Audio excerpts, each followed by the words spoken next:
Family Guy premiered after the Super Bowl in 1999 as a fresh animated comedy that dared to push boundaries. But the show you watch today barely resembles what Seth MacFarlane originally created. Over 2 decades, Family Guy died twice, came back from the grave, and transformed into something completely different. The characters changed, the humor evolved, the animation shifted.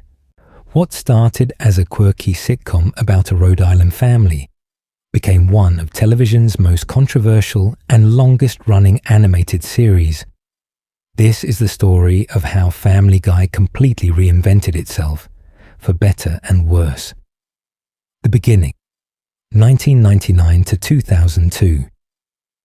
The original vision, when Family Guy first aired on January 31st, 1999. Seth MacFarlane was just 24 years old, making him the youngest executive producer in television history.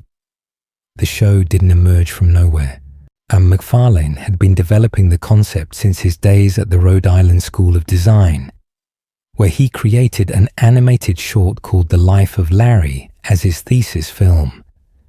That project caught the attention of executives at Hanna-Barbera Productions, who hired him to work on shows like Johnny Bravo, Cow and Chicken, and Dexter's Laboratory. While working at Hanna-Barbera, MacFarlane created another short called Larry and Steve, which featured a middle-aged man and his talking dog, and the characters looked remarkably similar to what would eventually become Peter and Brian Griffin. Fox executives saw potential in MacFarlane's work and gave him a budget of $50,000 to create a 15-minute pitch pilot. He worked on it for 6 months, creating what he described as a very simple, crudely animated film with just enough material to convey the tone of the show. The pitch meeting happened in May 1998, and executives loved what they saw. By July of that year, Fox announced that they were purchasing Family Guy for a January 1999 debut. The show was originally intended to be a series of shorts on MAD TV, similar to how The Simpsons had started on the Tracy Ullman show a decade earlier. But those negotiations fell through due to budgetary concerns. MacFarlane drew heavy inspiration from shows he admired. The opening sequence was a deliberate homage to All in the Family, while the show's structure and sensibilities borrowed from The Simpsons. He also pulled from Saturday morning cartoons he watched as a child, including the Fonz and the Happy Days gang, and Rubik, the Amazing Cube. The animation style was influenced by Jackie Gleason and classic Hanna-Barbera productions. The premiere episode, Death Has a Shadow, aired immediately following Super Bowl 33, giving it massive exposure to 22 million viewers. This was an incredible launchpad, placing Family Guy in one of television's most coveted time slots. The show introduced audiences to the Griffin family, Peter, the bumbling but lovable father voiced by MacFarlane himself, Lois, the more level-headed mother voiced by Alex Borstein, Meg, their socially awkward teenage daughter originally voiced by Lacey Chabert, Chris, their dim but good-natured son, voiced by Seth Green, Stewie, the diabolical infant genius with a British accent and plans for world domination, and Brian, the intellectual talking dog who served as the family's voice of reason. MacFarlane voiced multiple characters himself, including Peter, Brian, and Stewie. He based Peter's voice on a security guard he overheard talking while attending the Rhode Island School of Design. Stewie's accent was inspired by English actor Rex Harrison, particularly his performance in the 1964 musical My Fair Lady. Seth Green auditioned for Chris by doing an impression of Buffalo Bill from The Silence of the Lambs, which won him the role. The early episodes of Family Guy felt genuinely different from what the show would become. the first 3 seasons had a warmth and relatability that focused on actual family dynamics. Peter was certainly stupid and irresponsible, but he clearly loved his wife and children. His schemes and misadventures came from a place of childlike enthusiasm rather than malice. When he got in trouble, it was because he didn't know any better, not because he deliberately chose chaos. Lois was portrayed as the patient, loving housewife trying to keep her family together. She had her own quirks, an occasional wild side, but she functioned primarily as the stabilizing force in the household. Meg was a typical awkward teenager, dealing with the normal struggles of high school social hierarchies. Chris was a sweet, somewhat dim kid with his own innocent charm.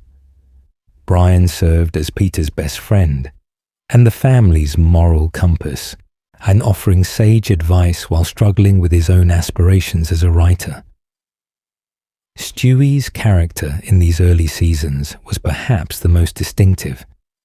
He was presented as an evil genius infant with elaborate schemes to kill his mother and achieve world domination.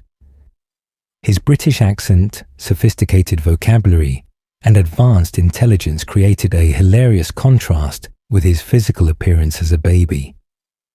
The show played up the absurdity of this brilliant, a murderous infant existing in an otherwise somewhat normal family setting. The cutaway gags that would become Family Guy's signature element were present from the beginning, but they functioned differently. In the early seasons, cutaways were typically flashbacks that related directly to the current situation. If Peter was explaining something that happened to him in the past, the show would cut away to visualize that memory, and these weren't random non-sequiturs, but rather organic extensions of the conversation happening on screen. They added humor while still maintaining some connection to the plot. The animation style in these first seasons was noticeably cruder than what came later. The show used traditional Kel animation techniques, resulting in thicker outlines, less vibrant colors, and a slightly rough aesthetic. Characters had more fluid movements, but less refined details. The backgrounds were simpler, and the overall visual presentation felt more hand-drawn and organic compared to the polished digital look that would emerge in later years. The humor itself was edgy, but not overwhelmingly offensive. Family Guy pushed boundaries with adult content that wouldn't fly on network television a decade earlier, but it knew where to draw the line. The jokes were clever, often built on pop culture references from the 1970s and 1980s that resonated with McFarlane's generation. There was slapstick comedy, wordplay, and satirical observations about American culture and family life. The show tackled controversial subjects, certainly. Episodes dealt with religion, politics, sexuality, and social issues. But there was usually some attempt at actual satire rather than shock for its own sake. When the show made an offensive joke, it typically had some kind of point beyond simply being outrageous. The humor felt sharp rather than mean-spirited. Plot-wise, the early Family Guy episodes told relatively coherent stories. Each episode had a clear beginning, middle, and end, with the various plot threads coming together by the conclusion. The cutaway gag served as punctuation rather than replacing actual storytelling. You could remove most of the cutaways and still have a functioning narrative about the Griffin family dealing with some situation or problem. The voice acting in these early seasons had a different quality as well. McFarlane and the cast were still finding their characters, so the performances felt slightly less exaggerated. Peter sounded like an actual person, rather than a cartoon character. The deliveries were more natural with less emphasis on pushing every line for maximum comedic effect. Musically, the show featured original songs and elaborate musical numbers from the start. MacFarlane's love of classic musical theatre and big band jazz influenced many episodes, and these weren't just quick gags, but fully realised musical sequences that showcased the production team's ambitions beyond standard animated sitcom fare. The first season consisted of 7 episodes, and Fox quickly ordered more. The show earned decent ratings initially, though not quite the phenomenon-level success that executives hoped for. Season 2 brought 21 episodes, but this is when problems started emerging. Fox moved the show from its Sunday night time slot to Thursday nights, and where it had to compete with Frasier, one of the most popular sitcoms on television. By season 3, which premiered in July 2001, Family Guy faced even worse scheduling. The show was placed on Thursday nights at 8 p.m., directly opposite Friends, the most watched show during the 2001 television season. To make matters worse, CBS's reality competition series Survivor was also airing in the same time slot. Family Guy didn't stand a chance against such dominant programming, and Fox kept shuffling the show around the schedule, hoping to find a time slot that would work. This constant movement made it nearly impossible for Family Guy to build a consistent audience. Viewers who wanted to watch had trouble finding it. The ratings continued to decline throughout season 3, and Fox's patience was running out. Despite the scheduling challenges, the show was developing a devoted fan base, and people who discovered Family Guy loved its irreverent humor and willingness to take risks. The characters were becoming beloved, and the show's unique voice was resonating with audiences who found it refreshing compared to more traditional sitcoms. But love from hardcore fans wasn't enough to save the show from the harsh realities of network television. Ratings are what matter to advertisers, and Family Guy's numbers were dropping. Fox made the difficult decision to pull the plug. On May 15th, 2002, when Fox unveiled its fall lineup, Family Guy was notably absent. Shortly thereafter, Fox officially announced the show's cancellation. The final episode of season 3, titled When You Wish Upon a Weinstein, didn't even air with the rest of the season.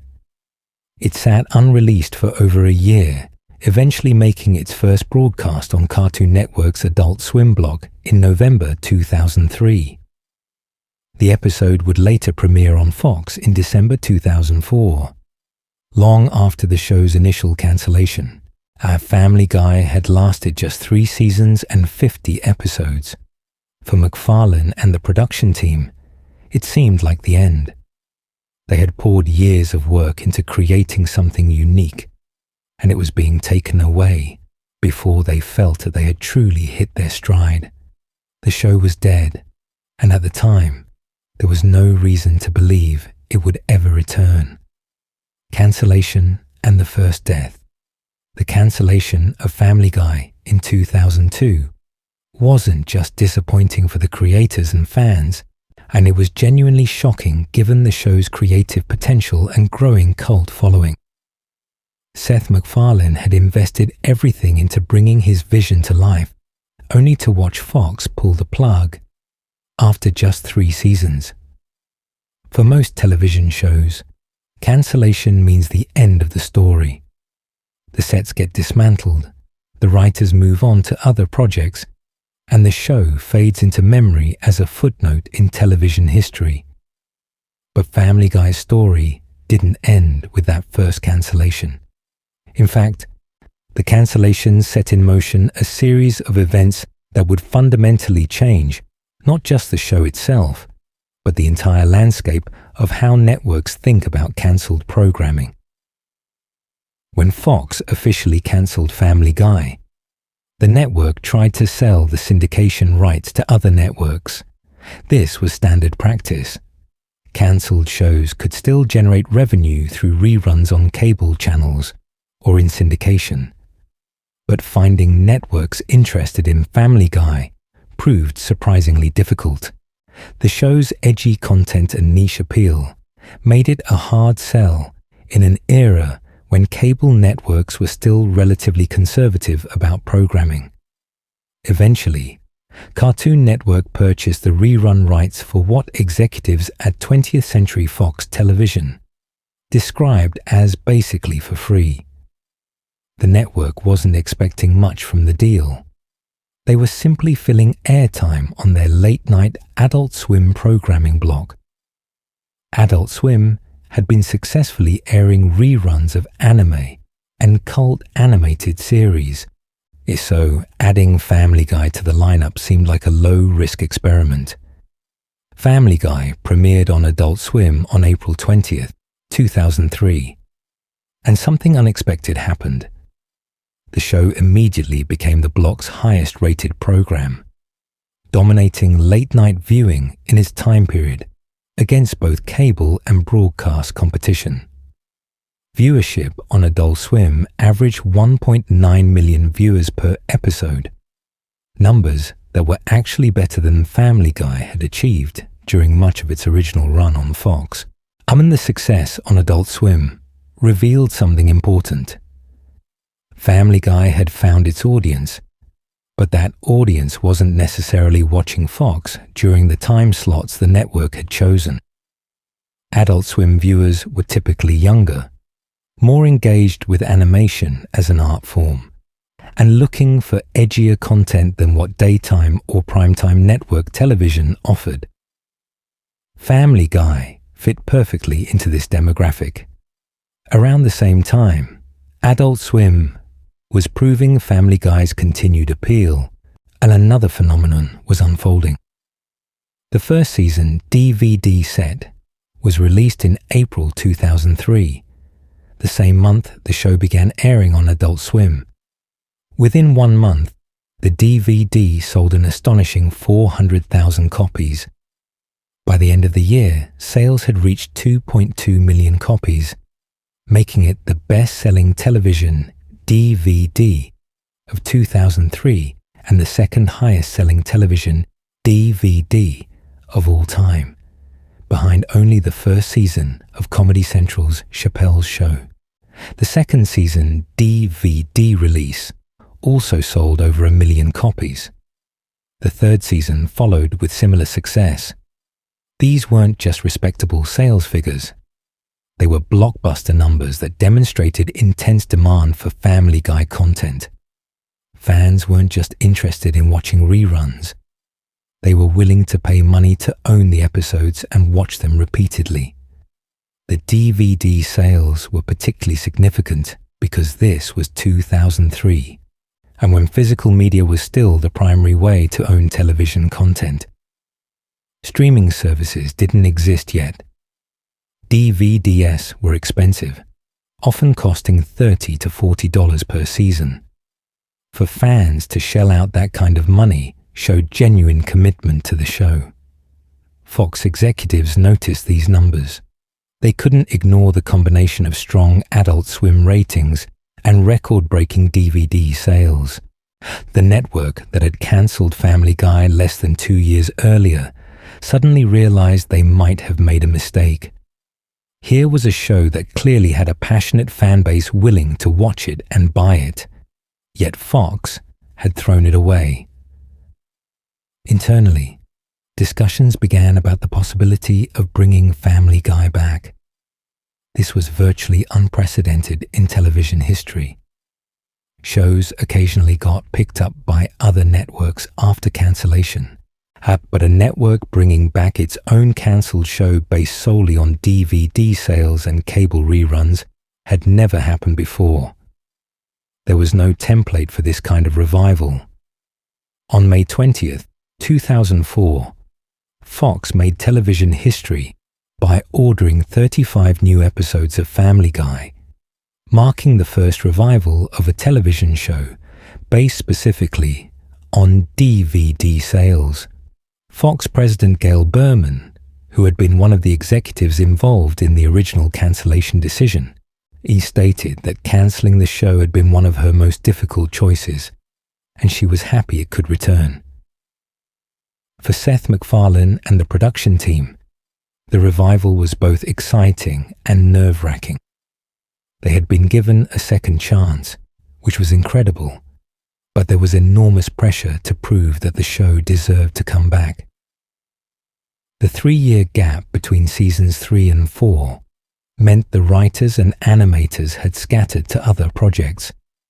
The team had to be reassembled, our production facilities had to be rebooted, and everyone had to get back into the mindset of creating Family Guy. MacFarlane later reflected that the 3-year hiatus was actually beneficial for the show. He noted that animated shows typically don't have breaks, and by the end of long production runs, you can see signs of a fatigued staff in the increased reliance on sex jokes and bodily function humor. The forced vacation gave everyone time to recharge creatively and come back with fresh ideas, and the first episode of the revived 4th season, titled North by North Quahog, was written by MacFarlane himself and directed by Peter Shin. It premiered on May 1st, 2005, though it had a special screening at the University of Vermont 3 days earlier. The episode's plot and title were direct parodies of Alfred Hitchcock's 1959 classic film North by Northwest, complete with Bernard Herrmann's iconic theme music. In a brilliant meta-commentary, acknowledging the show's cancellation and revival, the episode opened with Peter listing 29 shows that Fox had cancelled after Family Guy was cancelled. He suggested that if all those shows were to be cancelled, Family Guy might have a chance at returning. The joke was both a playful jab at Fox's programming decisions and a celebration of the show's unlikely resurrection. The revival episode made it clear that the writing staff intended to keep Family Guy exactly as it was before cancellation, and they had no desire to make the show slicker or more polished. The goal was to maintain the exact tone and style that had earned the show its devoted fan base in the first place. And for the most part, Season 4 delivered on that promise. Fox had learned from their previous scheduling mistakes. The revived Family Guy returned to Sunday nights, airing after The Simpsons for the first time since the first season, and this was a much safer time slot that took advantage of the animation block Fox was building around The Simpsons. The network was committed to making the revival work. The ratings for the 4th season were strong, validating Fox's decision to bring the show back. Family Guy became a cultural phenomenon in a way it hadn't been during its original run. The show's second life had officially begun, and it was more successful than anyone could have predicted. But bringing back the show also meant that Family Guy had to evolve to justify its continued existence. The television landscape had changed during the hiatus. The Simpsons had been on the air for over a decade and a half. South Park had established itself as the king of boundary-pushing animated comedy. Family Guy needed to find ways to stand out and remain relevant in this crowded field. The seeds of change were being planted, even as the show tried to maintain its original identity. The revived Family Guy would slowly but surely begin transforming into something different, setting the stage for the dramatic shifts that would define the show's later years. The revival. DVD sales and Adult Swim success. The period between Family Guy's cancellation in 2002 and its revival in 2005 represents one of the most fascinating chapters in television history. During those 3 years, the show existed in a strange limbo, untechnically dead as far as Fox was concerned, but thriving in the aftermarket through DVD sales and cable reruns. This unique situation created a case study that would influence how networks think about cancelled programming for years to come. The success on Adult Swim wasn't just about raw viewership numbers, though those were impressive. The show boosted Adult Swim's overall performance by 239%, transforming the programming block into a major player in late-night cable television. Our Family Guy became the anchor that allowed Adult Swim to build an entire lineup of edgy animated content aimed at young adults. What made this success particularly remarkable was the demographic that discovered Family Guy on Adult Swim. These weren't casual channel surfers stumbling across reruns. These were dedicated fans who actively sought out the show, organized their schedules to watch it, and spread the word to friends. The internet was becoming more prevalent in 2003, and online fan communities helped amplify Family Guy's popularity. Fan forums, websites, and early social media platforms buzzed with discussions about favorite episodes, memorable quotes, and speculation about whether the show might someday return. These weren't just passive viewers. They were engaged fans who felt ownership over the show and its characters. When the DVD sets were released, these fans didn't hesitate to buy them, even though they could watch the episodes for free on Adult Swim. The DVD success revealed something important about how people wanted to consume Family Guy. The format allowed viewers to watch episodes in order, discover extras like deleted scenes and commentary tracks, and build a permanent collection. For many fans, owning the DVDs was a way to support the show and demonstrate their fandom. It was also practical. You could watch episodes whenever you wanted, rather than waiting for specific airtime slots. The 3 million total DVD sales across the first 3 seasons sent an unmistakable message to Fox. There was real money to be made from Family Guy content. In an era when DVD sales represented a significant revenue stream for television studios, these numbers were impossible to ignore. Each DVD set sold for around $30 to $40, generating millions in revenue that Fox would have missed out on if they hadn't owned the show. The network began doing the math, and if that many people were willing to buy DVDs of old episodes, how many would watch new episodes? What kind of advertising revenue could Fox generate from a show with this kind of passionate fan base? The business case for bringing Family Guy back became increasingly compelling. But beyond the financial calculations, the Adult Swim success and DVD sales proved something else. Family Guy had staying power. This wasn't a flash in the pan that had briefly captured attention before fading away. The show was actually growing its audience and cultural influence while being off the air. That's almost unheard of in television. The decision to revive Family Guy wasn't made lightly. Fox had to coordinate with 20th Century Fox Television, the production company that actually made the show. Seth MacFarlane and his team had moved on to other projects during the hiatus. MacFarlane had started developing what would become American Dad, his second animated series for Fox. Our voice actors had taken on other roles. The animation studios that had worked on the show were busy with different projects. Bringing everyone back together required significant negotiation and planning. Voice actors had to be secured with new contracts. Writers who had scattered to other shows had to be recruited back. Animation facilities had to be prepared for a new production schedule. And MacFarlane himself had to commit to overseeing Family Guy while simultaneously developing American Dad. The production timeline for animated shows meant that even after Fox ordered 35 new episodes in May 2004, it would take nearly a year before the first new episode could air. Animation is time-consuming and expensive, requiring months of work for each episode.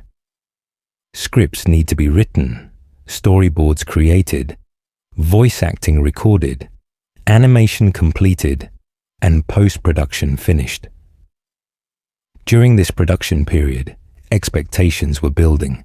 Our fans who had kept the show alive through DVD purchases and Adult Swim viewing were eagerly anticipating new episodes.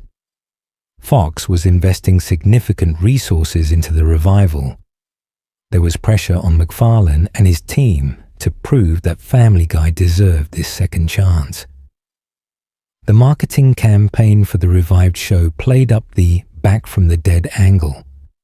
Promotional materials emphasized that Family Guy had returned after being cancelled, and they're creating a narrative of the little show that wouldn't stay dead. This resonated with fans who felt like they had played a role in the revival through their DVD purchases and dedicated viewership. When Season 4 finally premiered on May 1st, 2005, it felt like a cultural event. Fans who had been re-watching old episodes for 3 years finally had new content. The premiere drew strong ratings, justifying Fox's decision to bring the show back. Family Guy was officially resurrected, and the network had no plans to cancel it again anytime soon.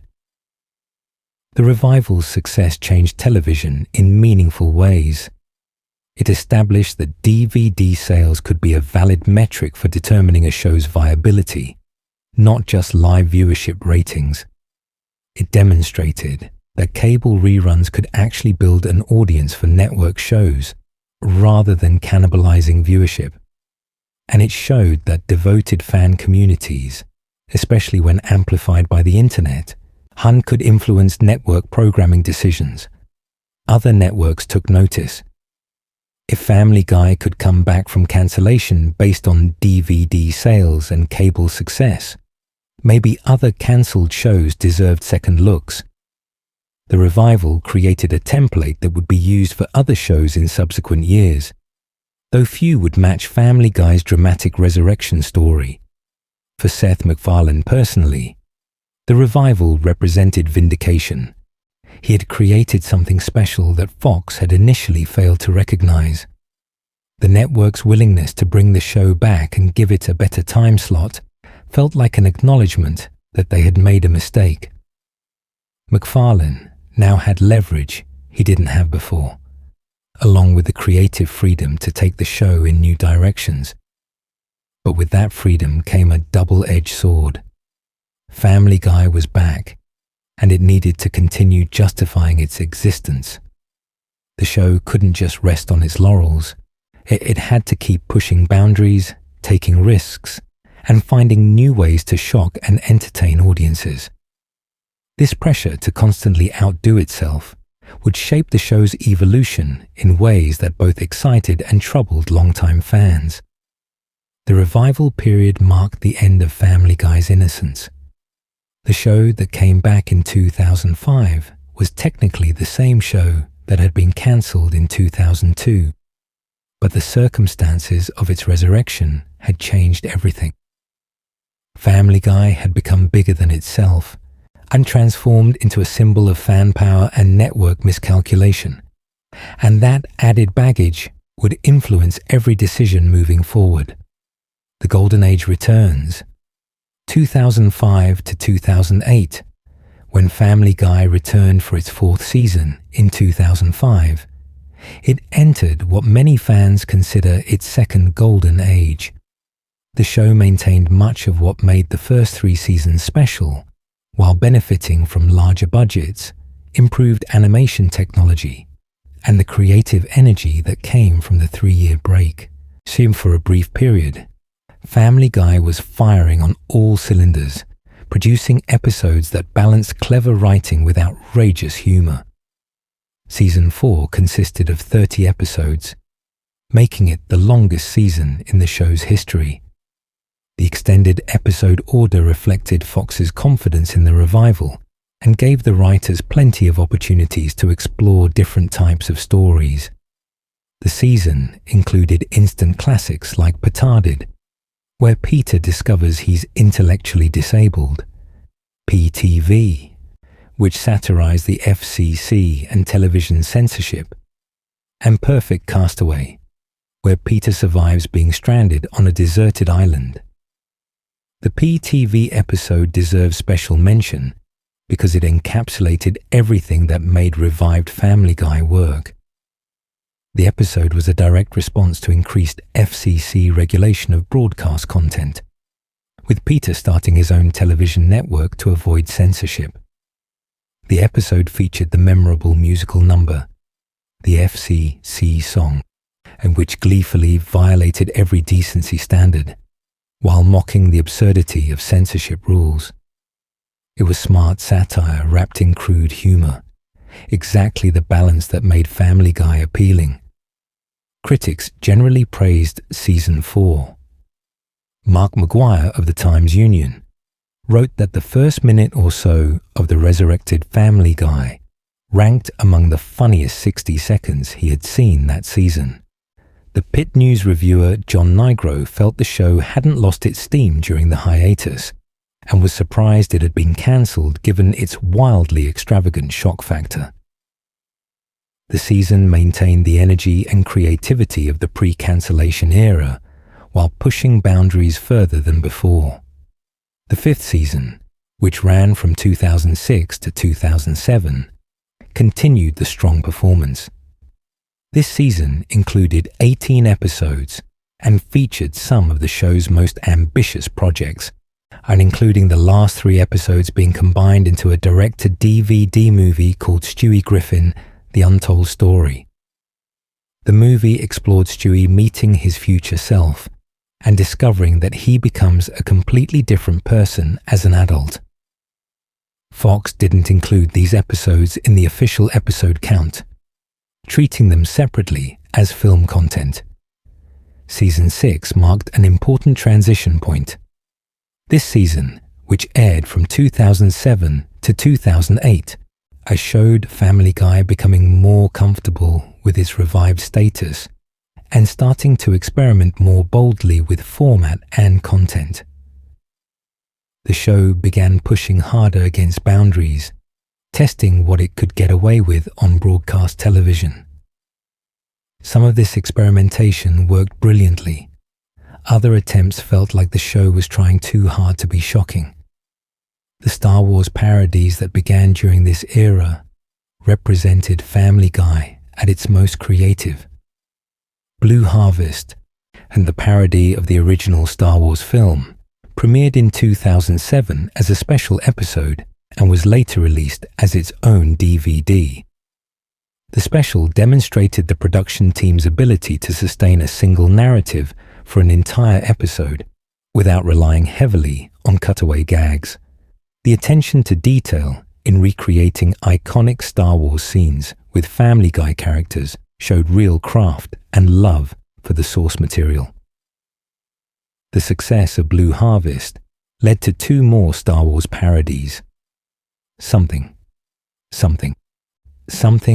Dark Side, parodying The Empire Strikes Back, and It's a Trap, parodying Return of the Jedi.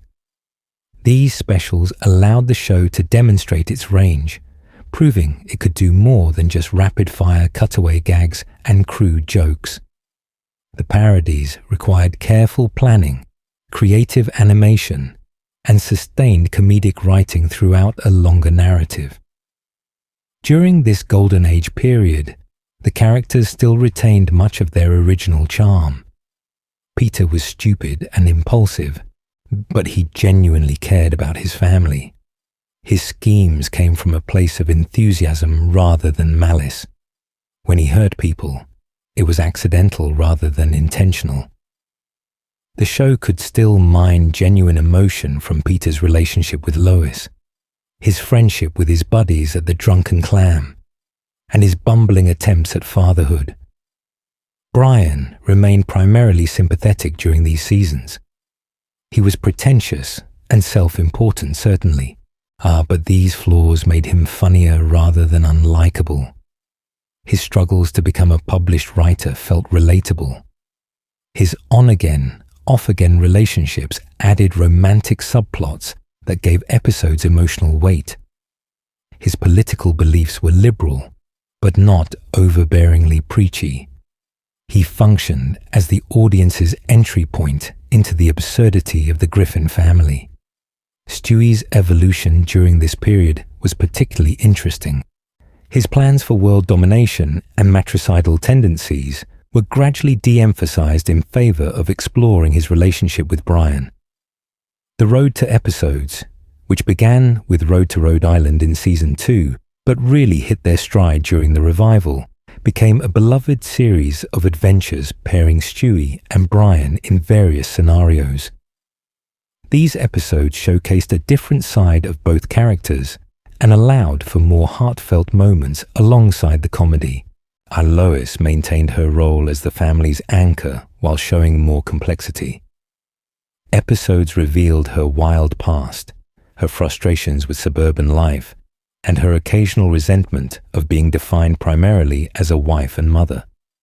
She had her own storylines rather than existing solely to react to Peter's antics. The show explored her relationship with her wealthy parents, particularly her dismissive father Carter Pewterschmidt. Adding depth to her character, Meg and Chris were still somewhat underutilized during this period, but they fared better than they would in later seasons. Meg's unpopularity was a running joke, but she still had friends and relationships. The family teased her, but it hadn't yet escalated to the cruel, systematic abuse that would characterize later seasons. Chris had his own quirks and storylines, particularly his artistic talent and his friendship with the evil monkey living in his closet. The cutaway gags during this era struck a good balance between relevance and randomness. Many cutaways still connected to the main plot, providing context or illustrating a character's point. The references were recognizable to the target audience without being so obscure that viewers felt lost. The timing was snappy. Cutaways didn't overstay their welcome. They served as punctuation for the main story, rather than replacing it entirely. The animation quality improved significantly during these seasons. The show had larger budgets and access to better animation technology. Character movements became smoother. Backgrounds gained more detail. The show could pull off more ambitious visual sequences. The fight scenes between Peter and the giant chicken, which had been impressive in earlier seasons, became even more elaborate and destructive. The writing room during this period included some of the show's strongest talent. Alex Sulkin, Wellesley Wild, and other writers who would go on to create successful careers in television were crafting scripts that balanced absurdist humor with genuine storytelling. The episodes had actual plots that audiences could follow and invest in, even when those plots involved ridiculous scenarios. MacFarlane was still heavily involved in the show's creative direction during these seasons. While he didn't write every episode, he oversaw production and provided voices for major characters. His vision guided the show's tone and content. Later, he would step back from day-to-day involvement, but during this golden age period, Family Guy still felt like MacFarlane's baby. The show's relationship with Fox had also changed. The network was more willing to let Family Guy push boundaries because the show was now a proven success. Fox gave MacFarlane more creative freedom than he'd had during the original run, and the network even began production on a Family Guy feature film, though that project would eventually be shelved. Music continued to play a major role during these seasons. MacFarlane's love of classic show tunes and big band jazz resulted in elaborate musical numbers that showcased the cast's vocal talents. These weren't just quick gags, but fully realized performances that could stand alone as entertainment. The show's soundtrack albums sold well, proving that audiences appreciated the musical elements. Culturally, Family Guy during this era was at its peak influence. The show was regularly referenced in other media. Celebrities wanted to guest star on the show. Merchandise sold briskly. Family Guy had become more than just a successful animated sitcom. It was a cultural phenomenon that defined a particular brand of irreverent, self-aware comedy. But even during this golden age, subtle changes were occurring that would later accelerate into major shifts. The show was gradually becoming more reliant on shock value and less on clever satire. Characters were slowly being pushed toward more extreme versions of themselves. The balance between heart and cynicism was starting to tip in favor of cynicism. The seeds of Family Guy's eventual transformation were being planted, even as the show was at the height of its creative powers. The 2007 to 2008 Writers Guild of America strike affected production significantly. MacFarlane was vocal in supporting the strike, even writing a joke into an episode about Jon Stewart's decision to return to The Daily Show during the strike, which resulted in an angry phone call from Stewart. The strike disrupted the production schedule and forced the show into a hiatus, though it would resume after the strike ended in February 2008. By the end of this golden age period, Family Guy had firmly established itself as a permanent fixture in Fox's lineup. The show had proven it could survive cancellation, maintain quality after a long hiatus, and continue attracting audiences season after season. But the very success that made the show untouchable also created new pressures and challenges that would push it in darker, more controversial directions. The shift in humor, from satire to shock value. Around season 8, which premiered in 2009, Family Guy underwent a fundamental transformation in its approach to comedy. The show that had once balanced clever satire with outrageous humor began leaning increasingly heavily toward shock value and crude content. This shift didn't happen overnight, but by the end of season 8 and into subsequent seasons, the change was undeniable. The humor in early Family Guy had an edge, certainly.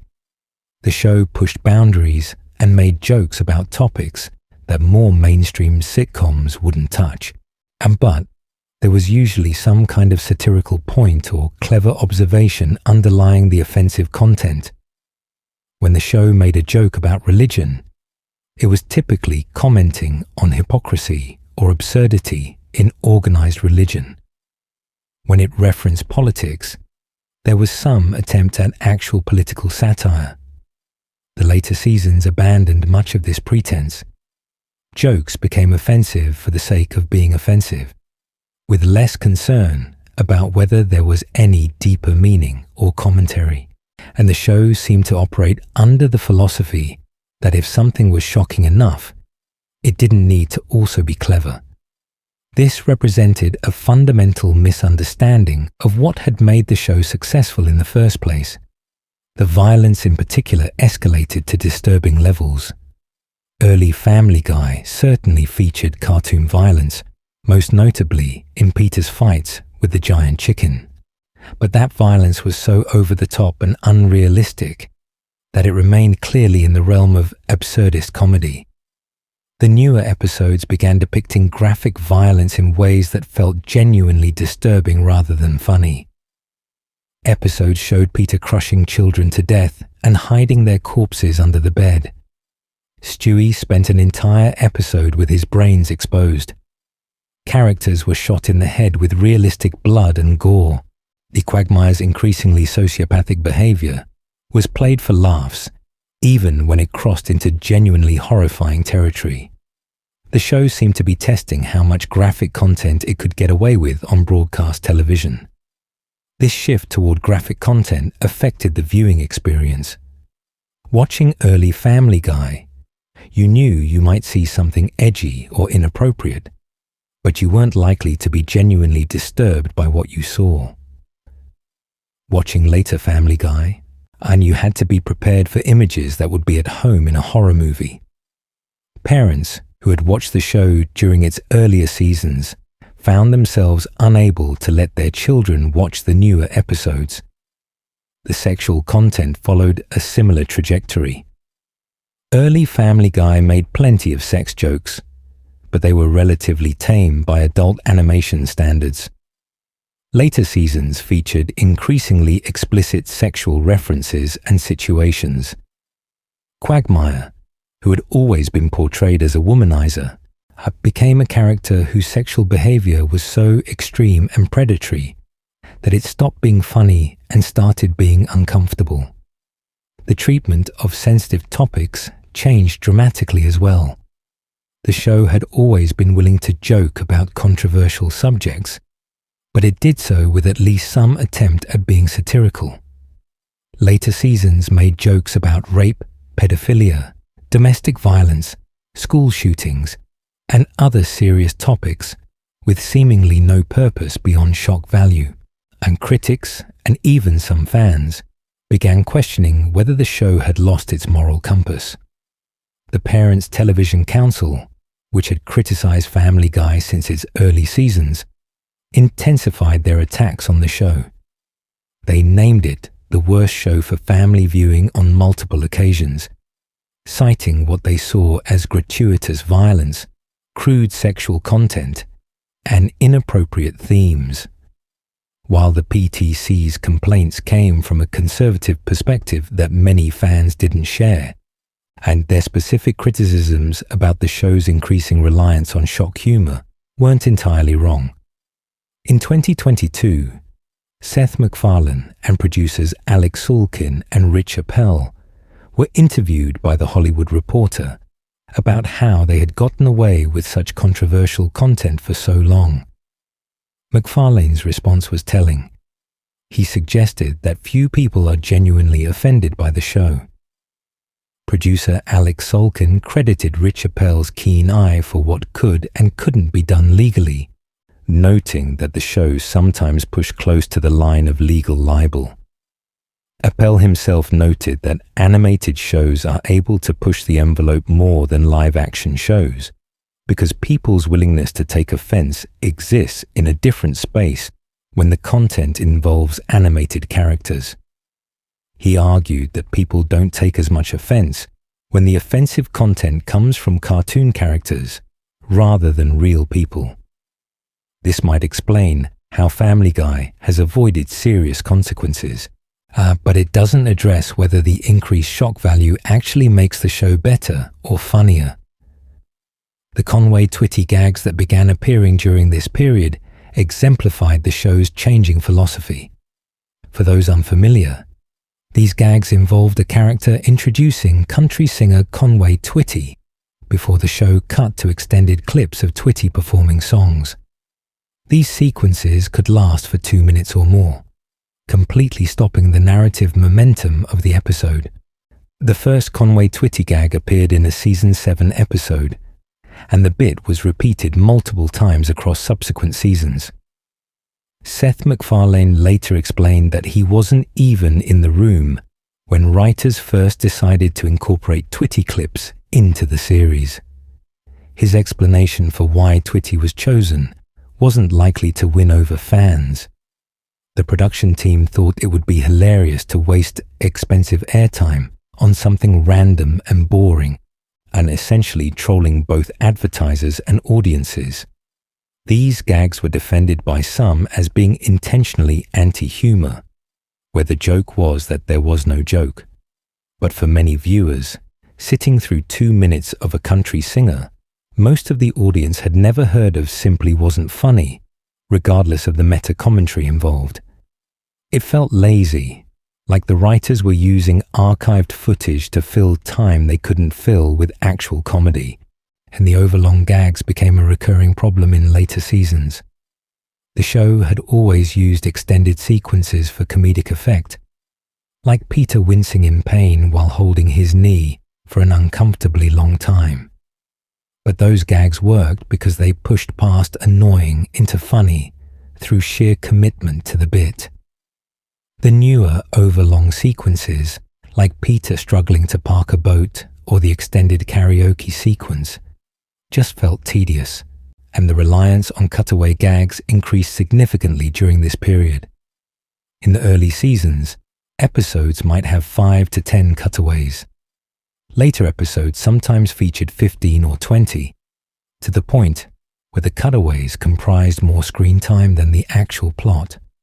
Some episodes felt like random collections of unrelated jokes rather than cohesive stories. Critics pointed out that if you removed all the cutaways from some episodes, the remaining plot wouldn't even fill 11 minutes. The quality of the cutaway gags themselves declined. Early cutaways were typically either flashbacks that related to the current conversation or pop culture references that most of the audience would recognize. Later, cutaways became increasingly obscure, referencing things from the 1950s and 1960s that meant nothing to the show's core audience. Some cutaways seemed to exist solely because the writers thought of a joke, regardless of whether it connected to anything else in the episode. The show's treatment of certain groups and issues also became more problematic.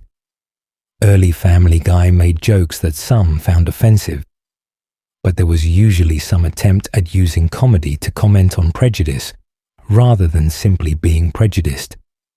Later seasons featured racial, ethnic, and gender stereotypes that felt more mean-spirited than satirical. Asian characters speaking broken English, Jewish characters obsessed with money, gay characters acting flamboyant. These tired stereotypes were presented without much attempt at subversion or commentary. The show's handling of disabilities and mental health issues drew particular criticism. Episodes featured multiple jokes about autism, often in consecutive episodes. The show mocked people with physical disabilities, learning difficulties, and mental health conditions in ways that felt cruel rather than satirical. When confronted about these jokes, the production team defended them as satire, but many viewers struggled to see what exactly was being satirized. Interestingly, the show did make some attempts to evolve its approach to certain issues. The creative team publicly discussed moving away from humor that portrayed the LGBTQ community in a negative light, which was a significant change for a show that had frequently played up Stewie's possible homosexuality in less than sensitive ways. This showed some willingness to adapt to changing social standards, even if progress in other areas lagged. The shift toward shock value humor also affected the show's guest stars. Early seasons featured celebrities who wanted to be part of the show because they appreciated its clever humor. Later seasons brought in celebrities who were game for anything, willing to be depicted in outrageous ways for the shock value it would generate. Some guest appearances felt more like stunts than organic parts of episodes. Critics who had praised Family Guy during its early seasons began turning against the show. Reviews that had once highlighted the show's clever satire and cultural commentary started focusing on its reliance on crude humor and shock tactics. The show maintained strong ratings, proving that shock value could attract viewers even if it disappointed longtime fans. But the critical consensus was that Family Guy had lost its way. Hard defenders of the show argued that it had always been offensive, and that critics who complained about later seasons were engaging in selective memory, or had become more sensitive over time. There's some truth to this. Family Guy never aimed to be politically correct or inoffensive. But there's a meaningful difference between offensive humor that has a point and offensive humor that exists solely to provoke reactions. The show increasingly relied on the latter, and this shift in humor reflected broader changes in Seth MacFarlane's involvement with the show. In a September 2017 Reddit AMA, MacFarlane revealed that he hadn't written for Family Guy since 2010, choosing instead to focus on voice acting and production. While he still had creative oversight, the day-to-day writing was being handled by other people. This change in leadership allowed different sensibilities to influence the show's direction. The showrunners who took over after MacFarlane stepped back from writing had their own ideas about what made Family Guy work. Some of them seemed to believe that pushing boundaries ever further was essential to keeping the show relevant. Others appeared to think that elaborate cutaway gags and pop culture references were what audiences wanted, rather than coherent storytelling and character development. And the result was a show that felt fundamentally different from what it had been during its golden age. Family Guy had always been edgy, but now it was crude. It had always been irreverent, but now it was mean-spirited. It had always pushed boundaries, but now it seemed to exist primarily to see what it could get away with. The transformation was complete, and there was no going back to what the show had once been. The character evolution and flanderization. Perhaps no aspect of Family Guy changed more dramatically over the years than its characters. The phenomenon known as flanderization, named after Ned Flanders from The Simpsons, occurs when a character's defining trait becomes exaggerated until it overtakes their entire personality. Family Guy suffered from some of the worst cases of flanderization in television history, transforming beloved characters into caricatures of themselves, and Peter Griffin's transformation was the most dramatic and disturbing. In early seasons, Peter was certainly stupid and irresponsible, but he was fundamentally a good person who loved his family. He was modeled after Homer Simpson, the lovable oaf whose heart was in the right place even when everything went wrong. Peter made mistakes out of ignorance or enthusiasm, not malice. When he hurt people, he felt genuine remorse. By season 8 and beyond, Peter had become something else entirely. He transformed from a well-meaning idiot into a psychopathic man-child who deliberately caused harm and showed little to no remorse. He actively antagonized his family, particularly Meg, with genuine cruelty. He was more often found at the Drunken Clam than at home with his family. His stupidity reached levels that made viewers genuinely question whether he had severe brain damage.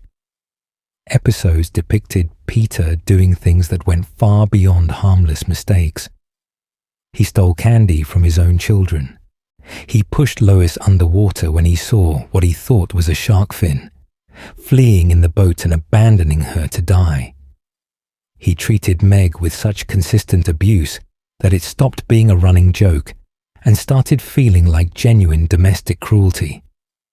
The character became so unlikable that many longtime fans considered him one of the worst characters in the show's history. The episode Petarded, where Peter discovers he's intellectually disabled after taking an IQ test, was meant to be a one-off joke.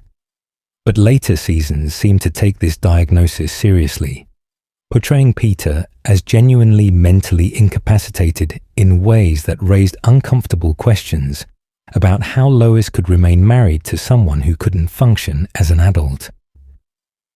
The show never quite figured out how to reconcile Peter being smart enough to hold various jobs with being too stupid to understand basic cause and effect. Brian Griffin underwent his own disturbing transformation. An early Brian was pretentious and self-important, certainly, but he was also kind, supportive, and genuinely intelligent. He served as the family's moral compass and Peter's voice of reason. His liberal political beliefs were part of his character, but didn't define him entirely. He had depth, complexity, and genuine relationships with the other characters. Later seasons turned Brian into a completely different character. He became a self-centered pseudo-intellectual who spouted political opinions without any real understanding. His pretensions were no longer endearing quirks, but defining traits that made him insufferable. He treated women terribly, using them and discarding them without care. He became an alcoholic whose drinking was played for laughs rather than treated as a serious problem. His treatment of his son Dylan was particularly egregious. Instead of being a caring father, Brian exploited Dylan's career success for his own benefit. His relationship with Stewie, which had been the emotional heart of many episodes, became more shallow and mean-spirited. The famous episode where Quagmire tears into Brian, listing all his character flaws and explaining why he's a terrible person, resonated with many viewers because it articulated problems that had been building for seasons. The temporary death of Brian in the 2013 episode Life of Brian felt like a desperate ratings grab. The show killed off a beloved character, replaced him with a new dog named Vinny, and brought Brian back just 2 episodes later after massive fan outcry. The whole stunt felt cynical and manipulative, designed to generate buzz and social media conversation, rather than serve any narrative purpose. Stewie Griffin's evolution was less universally criticized, but still represented a fundamental change in character. Early Stewie was an evil genius baby obsessed with killing his mother and achieving world domination. His British accent, sophisticated vocabulary, and advanced intelligence created a hilarious contrast with his infant appearance. He built weapons, time machines, and mind control devices. He was genuinely threatening despite being a baby. Later seasons largely abandoned the evil genius angle in favor of making Stewie more sympathetic and relatable. His plots for world domination disappeared. His desire to kill Lois softened into grudging affection. He became openly effeminate, and his sexuality became a recurring topic of humor. While some of this evolution added depth to the character, it also removed what made him unique in the first place. The ambiguity about whether people can understand Stewie also became more confusing over time. Early seasons established that only Brian could fully understand Stewie, while other characters heard him as making baby noises. Later seasons completely ignored this rule, having various characters hold full conversations with Stewie when the plot required it. The inconsistency damaged the internal logic of the show's universe. Lois Griffin's transformation was subtler, but equally significant.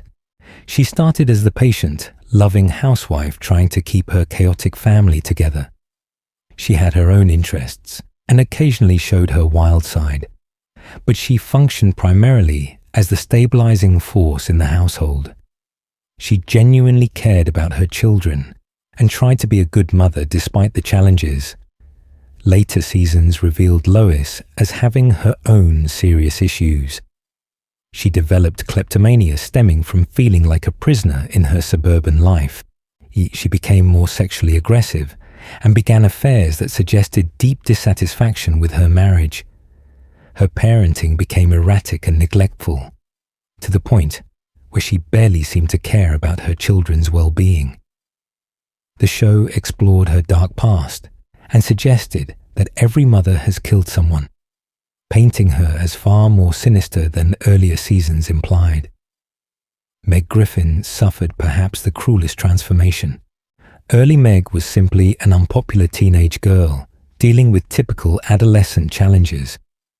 Her family teased her, but in ways that felt like normal family ribbing. She had friends, went to parties, and had her own storylines. She was sympathetic, and audiences could relate to her struggles with fitting in. Later seasons turned Meg into the family punching bag in increasingly disturbing ways.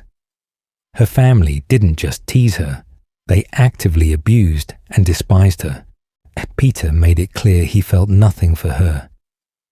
The entire family united in their mistreatment of Meg, with jokes about her unpopularity and unattractiveness becoming the primary reason she existed in episodes. The show even addressed this treatment in the episode Seahorse Seashell Party, where Meg finally snaps and confronts her family about their abuse. She delivers a powerful speech explaining how they treat her terribly, and she deserves better, and the family starts falling apart without Meg as their scapegoat, revealing that they used her as a lightning rod for their own dysfunction. But instead of leading to change, Meg ultimately accepts her role as the family's punching bag, suggesting that the abuse would continue. Later seasons try to rehabilitate Meg by making her more competent and capable of fighting back. She developed violent tendencies and became capable of serious harm when pushed too far. But this didn't really solve the problem. It just made Meg's character less consistent and more uncomfortable to watch. Chris Griffin remained relatively stable compared to the other family members, though he still suffered from flanderization. His dim intelligence was exaggerated over time, making him seem genuinely learning disabled rather than just slow. His artistic talent was de-emphasized in the favor of making him the dumb kid, the evil monkey living in his closet, and one of his more interesting quirks largely disappeared from later seasons. The supporting cast underwent similar transformations. Cleveland Brown had been a calm, rational character who served as Peter's voice of reason. His spin-off show, The Cleveland Show, turned him into a goofier, more exaggerated version of himself. When he returned to Family Guy after the spin-off's cancellation, he retained some of that cartoonish energy while trying to revert to his original personality. Quagmire's sexual deviance was always part of his character, but it became increasingly extreme and disturbing. Early Quagmire was a womanizer with catchphrases like "giggity giggity goo." Later, Quagmire was depicted as engaging in genuinely criminal sexual behavior that crossed every line of decency. The show tried to present this as comedy, but many viewers found it deeply uncomfortable. Joe Swanson, the paraplegic police officer who was Peter's neighbor, suffered significant flanderization as well. Early Joe was capable and competent despite his disability, with his wheelchair rarely defining his character. Later seasons made his disability the source of increasingly mean-spirited jokes and showed him as bitter, angry, and resentful about his condition. Even minor characters weren't safe from this phenomenon. Herbert the Pervert started as an occasional character, whose inappropriate interest in Chris was played as a dark joke. Later seasons brought him back repeatedly, with his pedophilic tendencies becoming more explicit and less funny. The show seemed to forget that jokes about child predators need to be handled very carefully to work as comedy. The flanderization problem extended to the show's antagonists and recurring characters. Carter Pewterschmidt, Lois's wealthy father, went from being dismissive and slightly cruel to being cartoonishly evil. Early, Carter was a stern and wealthy businessman who looked down on Peter but maintained some humanity. He was demanding and difficult, but he clearly cared about his daughter, even if he didn't approve of her life choices. His relationship with Peter was antagonistic, but had moments of grudging respect. Later seasons transformed Carter into a monster. His behavior became comparable to Peter's worst tendencies, where he would say the stupidest things or perform the most ridiculous acts for a quick laugh. The show revealed in The Old Man and the Big C that his company had developed a cure for cancer years ago, but refused to release it to the public to maximize corporate profit by keeping people dependent on expensive medications. Even after Lois lectured him about the immorality of this decision, Carter refused to release the cure. This wasn't character development, it was character assassination, and turning him from a difficult father-in-law into a genuinely evil person responsible for countless deaths. Adam West, the mayor of Quahog played by the actual Adam West, until his death in 2017, went from eccentric to completely unhinged. Early Adam West was quirky and occasionally made odd decisions, but he functioned as an actual mayor who could hold conversations and perform his duties. He was weird, certainly, but in endearing ways that made him a beloved recurring character. And the real Adam West clearly enjoyed playing this exaggerated version of himself. Later, Adam West became completely divorced from reality, unable to distinguish fantasy from truth, and making decisions that no functional adult could make. His behavior crossed from eccentric into genuinely mentally ill, raising uncomfortable questions about why Quahog residents would keep electing someone so clearly incompetent. The character became a collection of random insane behaviors rather than an actual person. After Adam West's death, the show had to retire the character, but they had already run him into the ground creatively, long before he passed away. Mort Goldman, the mild-mannered Jewish pharmacist who was Peter's neighbor, underwent similar degradation. Early Mort was a soft-spoken, nervous man who provided a calming presence and occasionally wise advice. He was Jewish, certainly, and the show acknowledged his faith and culture, but it didn't define every aspect of his character. He had his own personality beyond stereotypes. Later seasons reduced Mort to an exaggerated Jewish stereotype, with every appearance focusing on his ethnicity rather than his personality. His nervousness became extreme cowardice. His religious observance became the butt of constant jokes, and the show seemed to forget that Mort was supposed to be a person and treated him as a walking collection of Jewish stereotypes. This was particularly disappointing because early Mort had shown that the show could create a Jewish character who felt authentic rather than reductive. This wholesale transformation of characters represented a fundamental failure of the writing staff to understand what made these characters work. The traits that were funny when they appeared occasionally became tiresome when they defined every aspect of a character's personality. The subtlety and nuance that made early Family Guy characters feel like actual people, albeit cartoon versions, was replaced with broad strokes and lazy writing. The show occasionally acknowledged the flanderization problem. Episodes would reference how characters had changed over the years, and sometimes with direct meta-commentary about how Peter used to be smarter or how everyone had become meaner. But these acknowledgements never led to actual course corrections. The show seemed content to let characters remain caricatures rather than doing the hard work of rehabilitating them. Interestingly, some characters actually improved over time. Lois, despite her darker turns, developed more complexity and agency than she had in early seasons. She was no longer just Peter's wife, but had her own motivations, desires, and storylines. Similarly, some fans argued that Meg became more interesting as she developed the capacity to fight back against her family's abuse, even if the abuse itself remained problematic. The character changes reflected broader shifts in the show's writing philosophy. Early Family Guy invested time in developing characters and exploring their relationships. Later, Family Guy seemed more interested in using characters as vehicles for jokes, regardless of whether those jokes fit the established personality.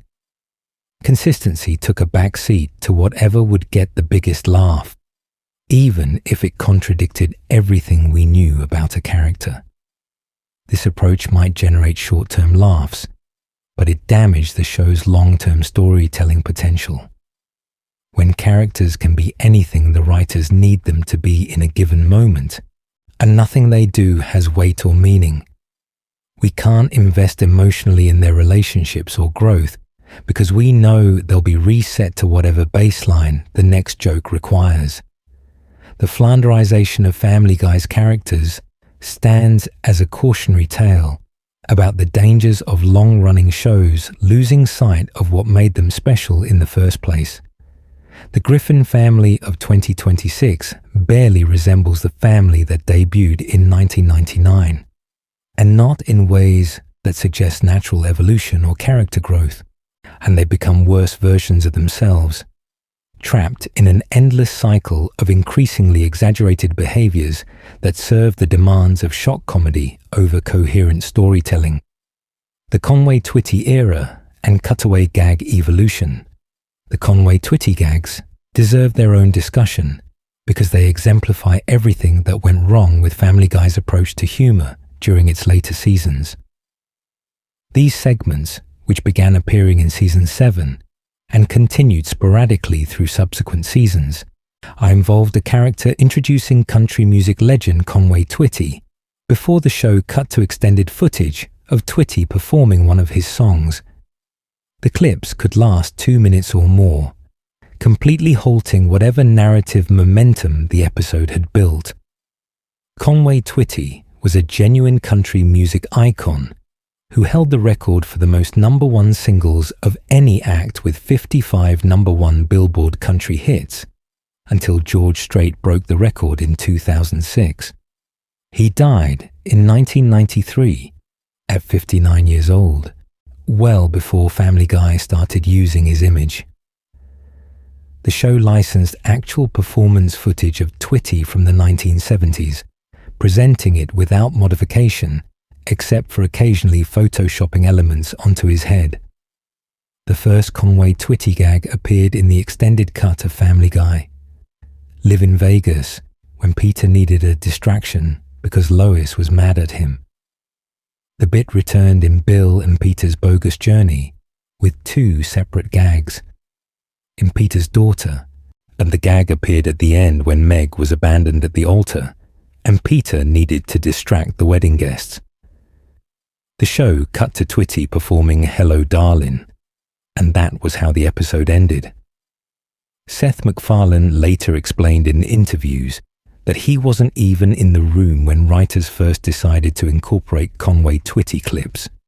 His explanation for why the production team chose Twitty wasn't flattering to the country star's memory. They thought it would be hilarious to waste expensive airtime on something as inane as old Conway-Twitty clips.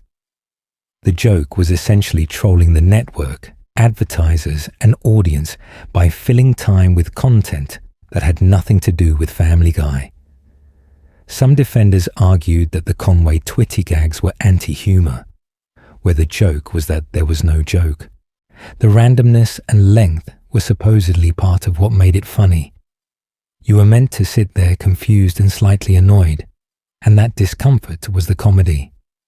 In fairness, the first time it happened, the sheer audacity of cutting to an extended country music performance had some shock value that might have generated laughs, but the gag was repeated multiple times, and the shock value wore off immediately. By the 3rd or 4th Conway-Twitty appearance, viewers knew what was coming, and there was no surprise, no cleverness, and no reason to sit through yet another 2-minute country song. People watching on cable could change the channel or fast forward through the segments, but it still felt like lazy filler that the writers used when they couldn't come up with actual content. The Conway-Twitty gags drew heavy criticism from fans and critics alike. Online forums filled with complaints about how the segments stopped episodes dead, wasted time, and weren't funny. The show eventually retired the gag, with later episodes even acknowledging its unpopularity. In the episode 3 Acts of God, God tells Peter that Conway-Twitty has asked them to knock off the recurring gags involving him. In Rich Old Stewie, Peter encounters Conway-Twitty's ghost, who claims he's pissed about the gags but admits that he was ultimately cool with them.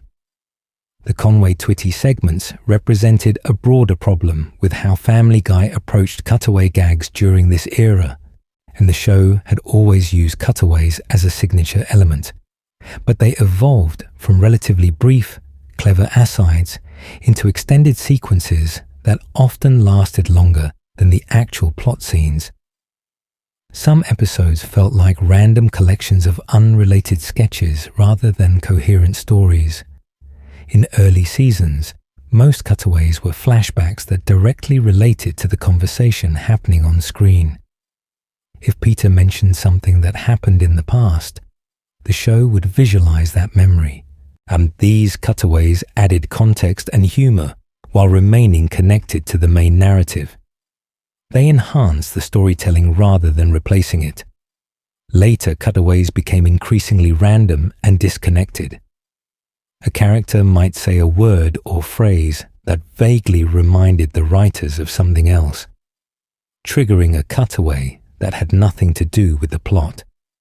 The references became more obscure, targeting niche audiences or specific decades in ways that left many viewers confused.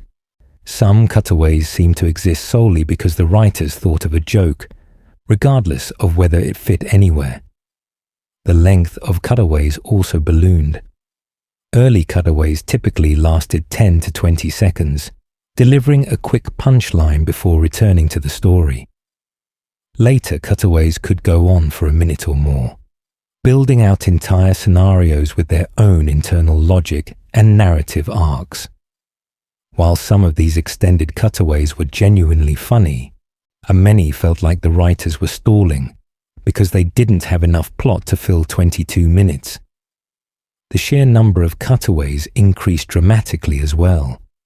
Fans who counted the cutaways in various episodes found that later seasons could feature 15 to 20 cutaways per episode, sometimes more. This meant more screen time was devoted to random, disconnected humor than to the actual story the episode was supposedly telling. If you removed all the cutaways from some episodes, and the remaining plot might only fill 10 or 11 minutes. This over-reliance on cutaways had several negative effects. First, it prevented the show from telling meaningful stories with real stakes. When the narrative kept getting interrupted by random jokes, viewers couldn't maintain emotional investment in what was happening. Second, it made characters feel less consistent, as their behavior in cutaways often contradicted their established personalities. Third, and it gave the show a scattershot quality, where nothing felt cohesive or purposeful. The cutaway gags also became a crutch that prevented the show from developing stronger writing. Instead of creating organic humor from character interactions and plot developments, writers could always fall back on cutting away to something random. This made the writing lazy and predictable. Audiences knew that any time a conversation started dragging, a cutaway was coming to inject some easy laughs. Some cutaways during this era were genuinely offensive in ways that early cutaways hadn't been. The show featured cutaways depicting graphic violence, sexual assault, child abuse, and other disturbing content that went beyond shock value into genuinely troubling territory. The Prom Night Dumpster Baby musical number, which made light of infant abandonment, drew particular criticism for being tasteless rather than satirical. Other cutaways were simply too long for their own good, and the extended sequence of Peter trying to retrieve a frog with a shoebox might have been funny for 30 seconds, but it went on for minutes. The karaoke sequence in Quagmire's Mom dragged on interminably.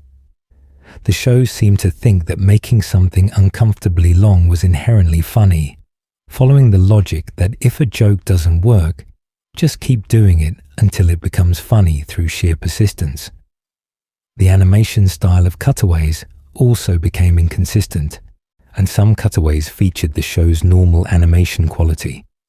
Others used stock footage, live action clips, or deliberately crude animation styles.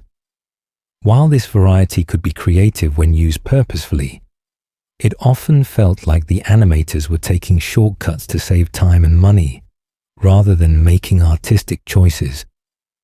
The show did produce some genuinely brilliant cutaways during this period. The Star Wars parodies, while technically not cutaways, demonstrated what the show could accomplish when it committed to a single extended narrative. The Disney-style sequence in Road to the Multiverse, where Stewie and Brian enter a universe where everything is animated like classic Disney films, was beautifully executed and showed real craft and creativity. But these highlights couldn't make up for the countless mediocre or actively bad cutaways that filled later seasons. The ratio of great cutaways to forgettable or offensive ones shifted dramatically compared to early seasons. The show was producing more content, but with lower average quality, a pattern that affected every aspect of Family Guy during this era. The cutaway problem reflected Seth MacFarlane's reduced involvement in the show's day-to-day writing. MacFarlane had always been the creative force guiding Family Guy's tone and content. When he stepped back to focus on other projects, the writers who remained didn't seem to understand how to use cutaways effectively. They knew that cutaways were a Family Guy thing, so they included more of them, but they lacked the instinct for which cutaways would work and which would fall flat. The show occasionally acknowledged its cutaway problem through meta-humor. The episode Cutawayland featured Peter and Lois discovering they could travel between cutaways, turning the show's signature element into the actual plot. But this self-awareness didn't lead to improvement. If anything, it showed that the writers knew their approach had problems but weren't willing to fix them. Critics who had once praised Family Guy's innovative use of cutaway gags began citing them as evidence of the show's decline. The cutaways that had once felt fresh and surprising now felt tired and predictable. The show had become a parody of itself, and churning out random references and disconnected jokes without the heart or intelligence that made early seasons work. The Conway-Twitty era and the evolution of cutaway gags represent a perfect microcosm of Family Guy's broader transformation. What started as a clever, innovative approach to animated comedy became a crutch that enabled lazy writing and inconsistent storytelling. The show lost sight of what made it special, replacing genuine creativity with a formula that could be endlessly repeated without requiring much thought or effort. Animation and the visual evolution. The visual presentation of Family Guy underwent significant changes over its long run, reflecting both technological advances in animation and shifting priorities in production. These changes affected everything from character designs to background details to the overall aesthetic of the show. And the early seasons of Family Guy used traditional cell animation techniques, which were standard for television animation in the late 1990s. This process involved hand-drawing characters and backgrounds, then photographing them onto cells that were layered and filmed. The result was thicker character outlines, less vibrant colors, and a slightly rough aesthetic that had its own charm. Characters moved fluidly, but lacked the crisp precision of modern digital animation. The animation studio for the first 3 seasons was Film Roman. Though some episodes were handled by other studios, the quality was consistent with other animated shows of the era, comparable to early seasons of The Simpsons or King of the Hill. Backgrounds were relatively simple, with less detail than what would come later. The overall look was functional rather than visually impressive, prioritizing getting episodes completed on schedule over pushing artistic boundaries. The most significant shift in animation style occurred around season 8, which premiered in 2009. This marked the transition to high-definition television and the full adoption of digital animation techniques. The change wasn't a sudden, jarring overhaul, but rather a gradual evolution that became increasingly noticeable when comparing earlier and later seasons. Character outlines became cleaner and more defined with the shift to digital animation.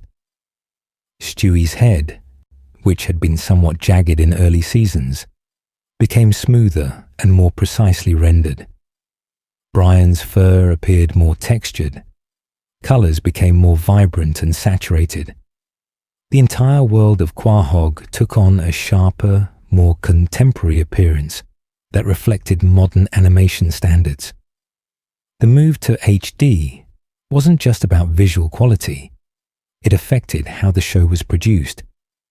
Digital animation allowed for greater flexibility in creating and modifying scenes. Animators could make changes more easily than with traditional cell animation, where alterations required redrawing and rephotographing cells. This flexibility enabled more complex visual gags and dynamic camera movements. Starting with season 11, Digital Emation became the permanent animation studio for Family Guy. This change brought both improvements and new problems. The animation became more polished and professional looking, but some fans felt it lost the hand-drawn charm of earlier seasons. The increased use of digital shortcuts, like stock images and live-action footage edited into episodes, made some sequences feel lazy rather than creative. The backgrounds gained significantly more detail during this evolution. Early Family Guy backgrounds were simple and functional, providing context without drawing attention. Later backgrounds featured elaborate details, complex architecture, and richer environmental design. The Griffin House, the Drunken Clam Bar, and other recurring locations became more fully realized spaces with consistent geography and decoration. Character designs also evolved subtly over time. Peter's face became slightly more defined. Lois's features became more refined. The kids' designs matured slightly, though they remained the same ages. These changes weren't as dramatic as the overall visual improvements, but comparing side-by-side screenshots from 1999 and 2020 reveals clear differences in how characters are drawn. The animation quality became more consistent across episodes as well. Early seasons occasionally had episodes with notably better or worse animation, depending on which studio worked on them and how much time they had. Later seasons maintained a more uniform level of quality, though critics argued this uniformity came at the cost of individual episodes having unique visual character. The show's fight sequences, particularly Peter's battles with the giant chicken, benefited tremendously from improved animation capabilities. These sequences became increasingly elaborate and destructive, with the chicken fight spanning multiple locations and featuring incredibly detailed choreography. The animation could handle faster movement and more complex action than early seasons could manage. Musical sequences also improved visually. And early Family Guy musical numbers were relatively simple, with characters standing mostly still while singing. Later musical sequences featured elaborate choreography, complex camera movements, and visual flourishes that wouldn't have been possible with traditional animation techniques.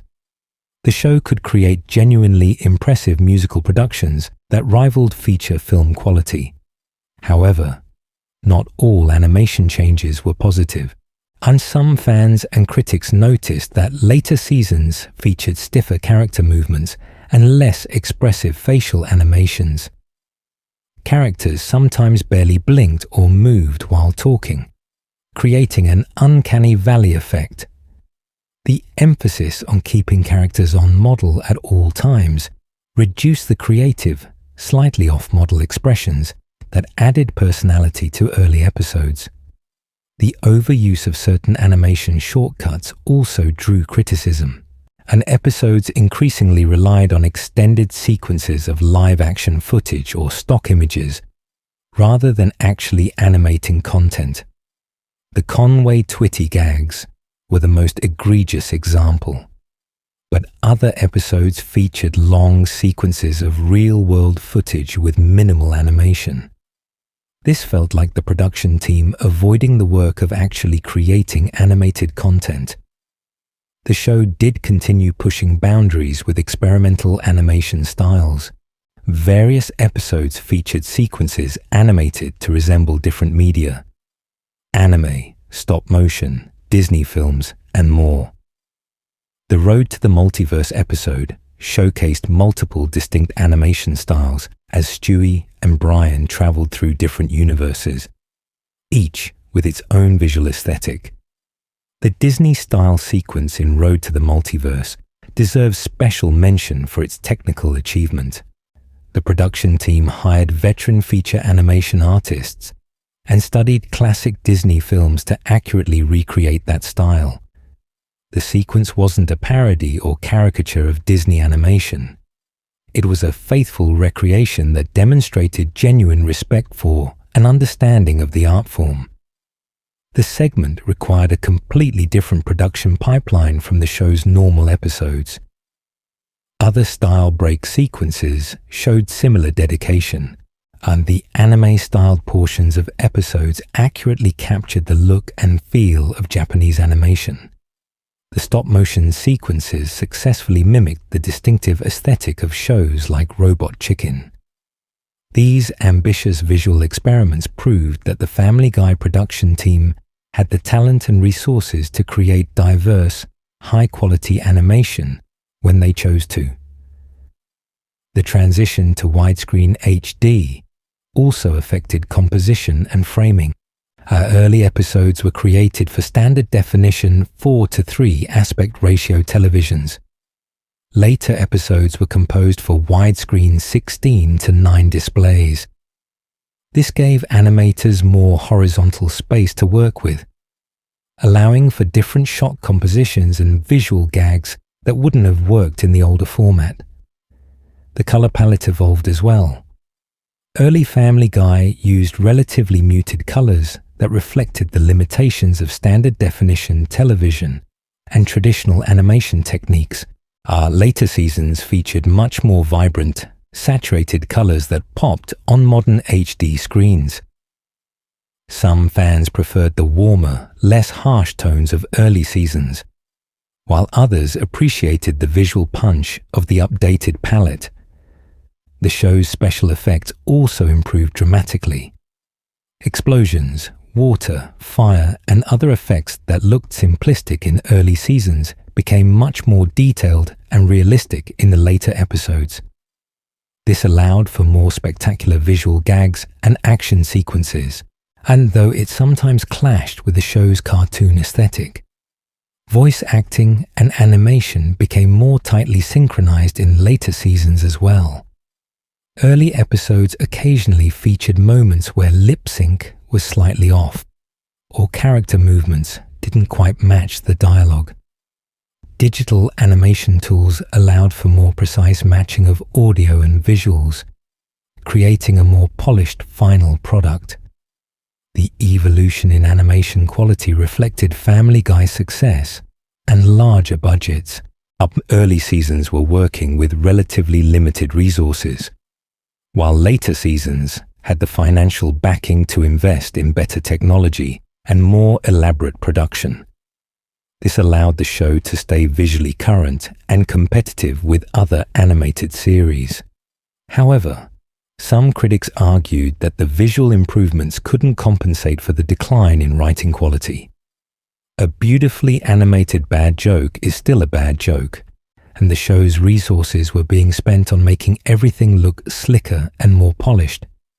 But that polish couldn't hide the fundamental problems with storytelling and character development that plagued later seasons. The animation evolution also reflected changing viewer expectations. Audiences in 1999 accepted rougher animation because that was standard for television. By 2015, Viewers expected a certain level of visual sophistication from primetime animated shows, and Family Guy had to keep up with these evolving standards to remain competitive, even as the show struggled in other areas. Ultimately, the visual transformation of Family Guy over its long run demonstrates both the benefits and limitations of technological advancement. The show looks objectively better than it did in 1999, with cleaner lines, richer colors, and more elaborate sequences. But many fans still prefer the rough charm of early seasons, suggesting that technical quality isn't everything when it comes to creating memorable animation. The modern era. 2015 to present. The period from 2015 to the present represents Family Guy's modern era, characterized by a show trying to find relevance while dealing with the accumulated baggage of over 20 years on the air. During this time, the show has made various attempts to evolve, address past criticisms, and stay current, with mixed results. By 2015, Family Guy had been on the air for 16 years, making it one of the longest-running scripted American television series. Only The Simpsons Law and Order Special Victims Unit and the original Law and Order had been running longer in scripted format. This longevity brought both prestige and problems. The show was an institution, but it was also showing its age. Seasons 14 through 23 continued the trends established in earlier modern seasons, while occasionally trying to course-correct some of the show's worst tendencies. The flanderization of characters remained a problem, though some characters began slowly reverting toward their original personalities. Peter was still largely a psychopathic man-child, but occasional episodes showed flashes of the caring father he used to be. The show's relationship with its own history became increasingly complex during this period. Episodes would reference events from earlier seasons, but the continuity was so broken that these references often contradicted established facts, and the writers seemed to operate under the assumption that viewers either didn't remember earlier episodes or didn't care about consistency. This cavalier attitude toward continuity frustrated fans who had invested years in following the show. The production schedule during this era remained demanding. Animated shows require months of work for each episode, from initial script to final broadcast. The writer's room would develop story ideas. Scripts would be written and rewritten. Now voice actors would record their lines. Storyboards would be created. Animation would be completed overseas, and finally post-production would add music and sound effects. This pipeline meant that episodes airing in a given season had often been conceived and partially produced months earlier. This long production timeline created challenges for episodes trying to comment on current events. By the time an episode addressing some trending topic aired, that topic might no longer be relevant, and the show occasionally struggled with this issue, producing episodes that felt dated before they even premiered, because the cultural moment they were commenting on had already passed. Meg's character underwent an interesting evolution during this period. After seasons of being the family punching bag, the show began portraying her as more competent and capable of standing up for herself. She developed a tougher edge and became less of a victim, though the family's mistreatment of her continued. By season 16 and onward, Meg was considered one of the show's more stable and likable characters, having reclaimed some of her original personality while adding new dimensions. The rehabilitation of Meg was gradual and inconsistent. Some episodes showed her as strong and capable, standing up to her family's abuse and demonstrating genuine competence. Other episodes reverted to the old dynamic of everyone treating her terribly while she passively accepted it. and the show couldn't seem to decide whether it wanted to evolve Meg's character or maintain the established pattern of abuse for easy jokes. When Meg did fight back, the results were often disturbing. Episodes showed her becoming violent, threatening, or psychologically disturbed as a result of years of mistreatment. This wasn't character growth so much as the show acknowledging that constant abuse would mess someone up, then using that trauma for comedy. Meg's occasional moments of strength and competence felt like brief respites from the ongoing cruelty rather than genuine character development. Lois showed significant character rehabilitation starting around season 22. She became more caring toward her family and reconciled with Meg in meaningful ways. The show seemed to recognize that making every character awful wasn't sustainable, so they started making Lois more sympathetic again. She saved Peter's life in Baby. It's cold inside despite his terrible behavior throughout the episode, showing that she still cared about him. This softening of Lois felt like a correction to the excesses of previous seasons, where she had become increasingly erratic, neglectful, and cruel.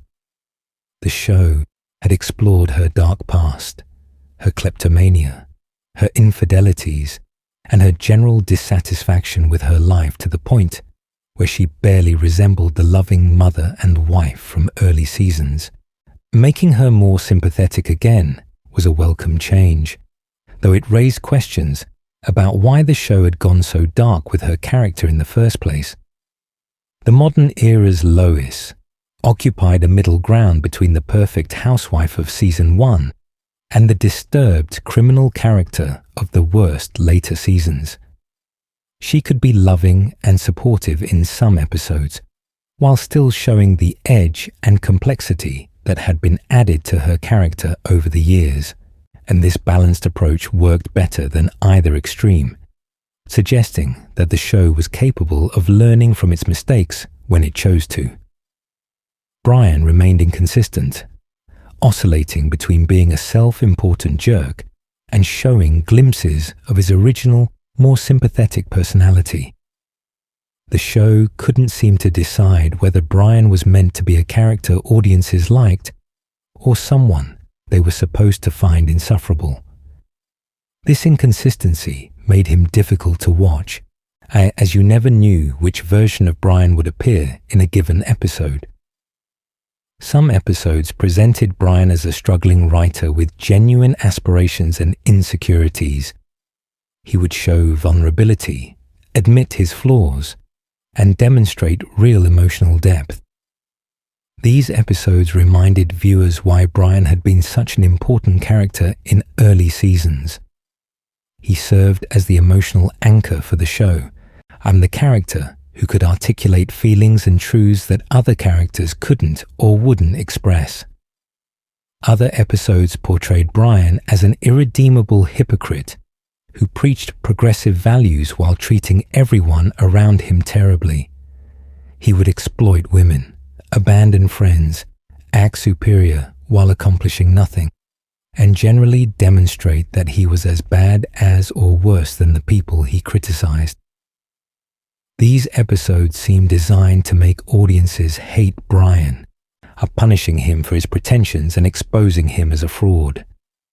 The oscillation between these two versions of Brian created whiplash for viewers. You couldn't invest in his relationships or growth because the next episode might completely contradict whatever development had occurred. Brian's character became a reflection of whatever the writers needed him to be in a given episode rather than a coherent, consistent person. Stewie stabilized somewhat during this era. He largely abandoned his evil genius persona in favor of being a witty, effeminate baby with occasional violent tendencies. His relationship with Brian remained central to many episodes, particularly the road to episodes that continued to be fan favorites. The show leaned into Stewie's sexuality more openly, though still maintaining some ambiguity about his actual orientation. The road to episodes during this period maintained relatively high quality compared to regular episodes. These special episodes allowed the show to tell more ambitious stories with genuine stakes and character development. Road to India, Road to the North Pole, and other entries in the series demonstrated that Family Guy could still create engaging narratives when it committed to actual storytelling, rather than just stringing together random jokes. Stewie and Brian's friendship became the emotional core that much of the show lacked elsewhere. Their adventures together showcased genuine affection, a loyalty, and character growth that was largely absent from other relationships in the show. When the show focused on their dynamic, it could still produce touching, funny, well-crafted episodes that reminded viewers of Family Guy's potential. The writing staff made some notable changes during this period. While Seth MacFarlane hadn't written for the show since 2010, he remained involved in production and voice acting. The showrunners and writers working on the series had to balance maintaining what fans expected from Family Guy with trying to keep the show fresh and relevant in a changing cultural landscape. The turnover in the writer's room over the years meant that many of the people writing modern Family Guy had no involvement in the show's early seasons. They were writing for characters and a world they hadn't created, working from established templates rather than innovating. This contributed to the show feeling formulaic and predictable, as newer writers defaulted to the easy patterns and established joke structures, rather than pushing the show in new directions. One significant shift was the show's approach to LGBTQ content. The creative team publicly discussed moving away from humor that portrayed the LGBTQ community in negative or stereotypical ways, and this was a major change for a show that had frequently relied on gay jokes and played up Stewie's possible homosexuality in less than sensitive ways. While progress was slow and inconsistent, there was at least some acknowledgement that certain types of humor hadn't aged well. This evolution in LGBTQ representation reflected broader changes in society's acceptance and understanding of sexual and gender diversity, and what might have seemed edgy or transgressive in 1999 had become offensive and harmful by 2015. The show had to adapt or risk being completely left behind by changing social norms. Some fans appreciated this growth, while others complained that political correctness was ruining comedy. However, the show continued making problematic jokes about other groups. Autism jokes appeared with disturbing frequency, including 5 episodes in season 14 that featured autism humor, 4 of them consecutive. Disability jokes, racist stereotypes, and other offensive content remained common, suggesting the show's willingness to evolve had limits. The persistence of these problematic jokes raised questions about the show's creative philosophy. If the writers could recognize that gay jokes had become unacceptable, why couldn't they see that jokes mocking people with disabilities or relying on racial stereotypes were equally problematic? The selective evolution suggested that the show was responding to external pressure and changing market conditions, rather than developing genuine ethical standards about what comedy should or shouldn't do. The animation quality continued to improve, with cleaner lines, more vibrant colors, and more sophisticated sequences. But the show also continued relying on lazy shortcuts like extended live-action footage and recycled animation, as some episodes featured impressive visual set pieces, while others looked like they were assembled with minimal effort. The cutaway gag problem persisted throughout this era. Episodes still featured excessive numbers of cutaways, often with minimal connection to the plot. The Conway Twitty gags were mercifully retired, but they were sometimes replaced with equally interminable sequences like the extended Hudson Brothers intro in And Then There's Fraud, and the show seemed incapable of learning that these overlong, pointless sequences weren't funny. Plot quality remained inconsistent. Some episodes told coherent, engaging stories that demonstrated the show could still work when it tried. Other episodes were barely held together collections of random jokes with no real narrative thread. The show's reliance on cutaways meant that even good plot ideas were often undermined by constant interruptions for unrelated humor.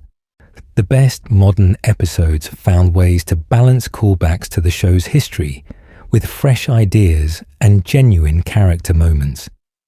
When writers took the time to craft actual stories with stakes and emotional beats, Family Guy could still produce episodes that worked. But these episodes were becoming increasingly rare compared to the lazy, formulaic episodes that made up the bulk of each season. The modern era saw Family Guy become increasingly self-aware and meta about its own existence. Episodes referenced the show's history, acknowledged fan criticisms, and sometimes directly addressed the fact that the show had been on too long and run out of ideas. This self-awareness could be funny, but it also felt like an admission that the show knew it had problems but wasn't going to fix them. Meta-humor works when it serves a purpose beyond simply acknowledging that you're aware of your flaws. Family Guy's meta-commentary often felt like the show was asking for credit just for recognizing its problems, without actually doing the work to address them. It was easier to make jokes about how the show relied too heavily on cutaway gags than to actually reduce the number of cutaways. Guest stars continued appearing regularly, though the novelty had worn off. In early seasons, getting celebrities to appear on Family Guy was a big deal that generated headlines and excitement, and by the modern era, it was routine. The show had access to virtually any celebrity it wanted, which actually diminished the special quality of guest appearances. Some guest appearances added value to episodes, while others felt like stunt casting designed to generate headlines rather than serve the story. The show's relationship with current events and politics became more complicated during this period. Family Guy had always included political humor, but the increasingly polarized political climate made satirizing politics more difficult. The show tried to maintain its irreverent, both sides are stupid approach, but many jokes fell flat or angered viewers across the political spectrum. Political satire requires a clear point of view and understanding of the issues being addressed. Family Guy's political humor often felt lazy, relying on surface-level observations rather than genuine insights, and the show would make fun of politicians and political movements without really saying anything meaningful about them. This satisfied neither viewers looking for intelligent political commentary nor those who just wanted escapist entertainment. Social media gave the show new ways to generate publicity and controversy. Shocking moments from episodes would go viral, creating buzz even among people who didn't regularly watch the show, and this incentivized the production team to include more outrageous content designed to trend on Twitter and become the subject of online discussion. The show became more focused on creating viral moments than telling good stories. The social media ecosystem rewarded extreme content that provoked strong reactions, whether positive or negative. A controversial joke that made people angry could generate more online engagement than a genuinely funny, well-crafted sequence. This created perverse incentives for the writers, who could chase viral moments rather than doing the harder work of creating quality episodes. The #MeToo movement and increased awareness of sexual misconduct created challenges for Family Guy. The show had featured countless jokes about rape, sexual assault, harassment, and predatory behavior, particularly from Quagmire. These jokes became increasingly uncomfortable to watch as society's understanding of these issues evolved, and the show didn't entirely abandon such humor, but there were some attempts to dial it back. The modern era also saw increased scrutiny of the show's treatment of women in general. Beyond just sexual assault jokes, critics pointed out that nearly every female character was portrayed as either stupid, crazy, slutty, or some combination thereof. The show's casual misogyny, which had been there from the beginning but was more acceptable in 1999, became harder to defend in the 2020s. The COVID-19 pandemic affected production like it did for all television shows. Animation could continue remotely more easily than live-action filming, but the pandemic still disrupted schedules and workflows. Voice actors recorded from home studios, production meetings happened over video calls, and the animation pipeline had to adapt to remote work. Some episodes addressed the pandemic directly, while others ignored it completely, and creating continuity issues about whether COVID existed in the Family Guy universe. Ratings during this era remained relatively stable, though they trended gradually downward over time. Family Guy was no longer pulling the huge numbers it had during its early revival years, but it remained profitable and popular enough to justify continuation. Fox wasn't going to cancel one of its most valuable properties as long as it continued generating revenue through advertising, syndication, iStreaming deals, and merchandise. In January 2023, Fox announced renewal for seasons 22 and 23, taking the show through the 2024 to 2025 television season. Season 22 premiered October 1st, 2023. Season 23 premiered February 16th, 2025. Then in April 2025, Fox announced a massive renewal deal for 4 more seasons, taking the show through the 2028 to 2029 season, which would coincide with the 30th anniversary of the show's 1999 launch. This mega deal demonstrated Fox's commitment to Family Guy despite its declining creative quality. The show was a proven moneymaker with built-in audiences and valuable syndication rights. From a business perspective, continuing to produce Family Guy made sense even if the artistic justification was questionable. The show would reach 30 seasons, an almost unprecedented achievement in television history.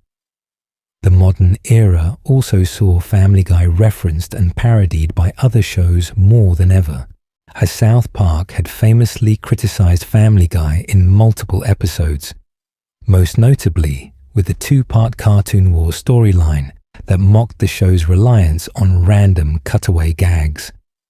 The criticism was devastating in its precision, with South Park arguing that Family Guy's cutaways were written by manatees randomly selecting idea balls rather than actual writers crafting jokes. The parody stung precisely because it contained truth. The Simpsons/Family Guy crossover episode. The Simpsons Guy in 2014 highlighted the differences between the two shows while supposedly celebrating them. The episode featured the Griffin family traveling to Springfield after Peter publishes offensive cartoons about women. The crossover demonstrated both shows' strengths and weaknesses, with The Simpsons appearing more tame and dated, while Family Guy came across as cruder, but more energetic.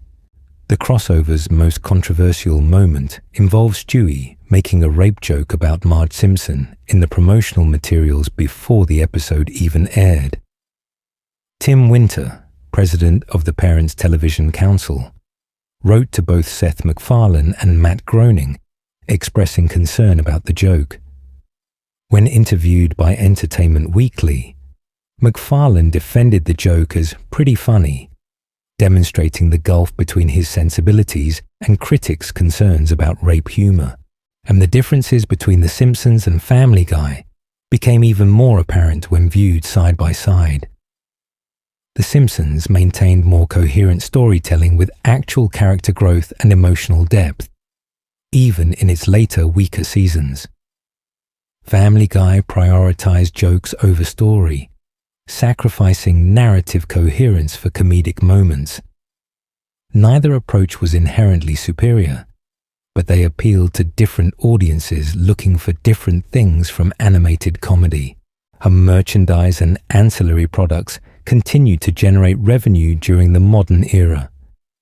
Family Guy video games, clothing, toys, and other products remained available even as the show aged. The brand had value that extended beyond the television episodes themselves. Licensing deals with companies wanting to use Family Guy characters on their products provided steady income streams independent of the show's ratings.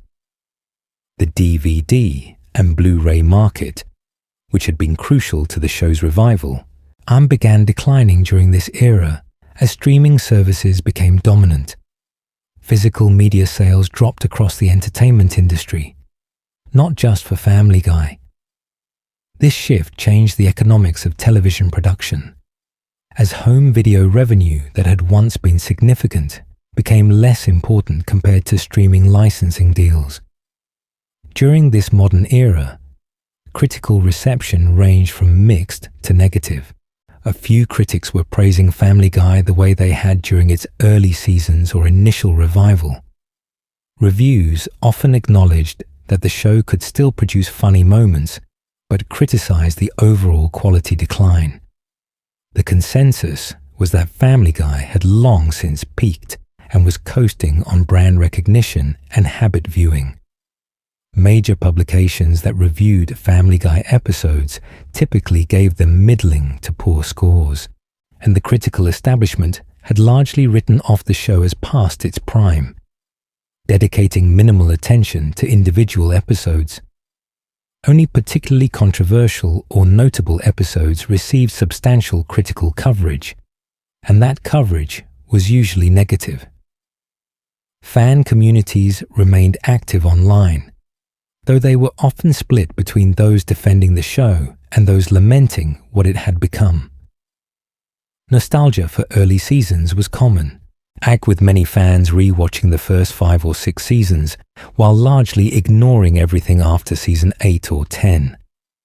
Reddit threads and social media discussions about Family Guy frequently turned into debates about when exactly the show had jumped the shark. Some fans argued the show never recovered from its cancellation, pointing to season 4 as the beginning of the decline.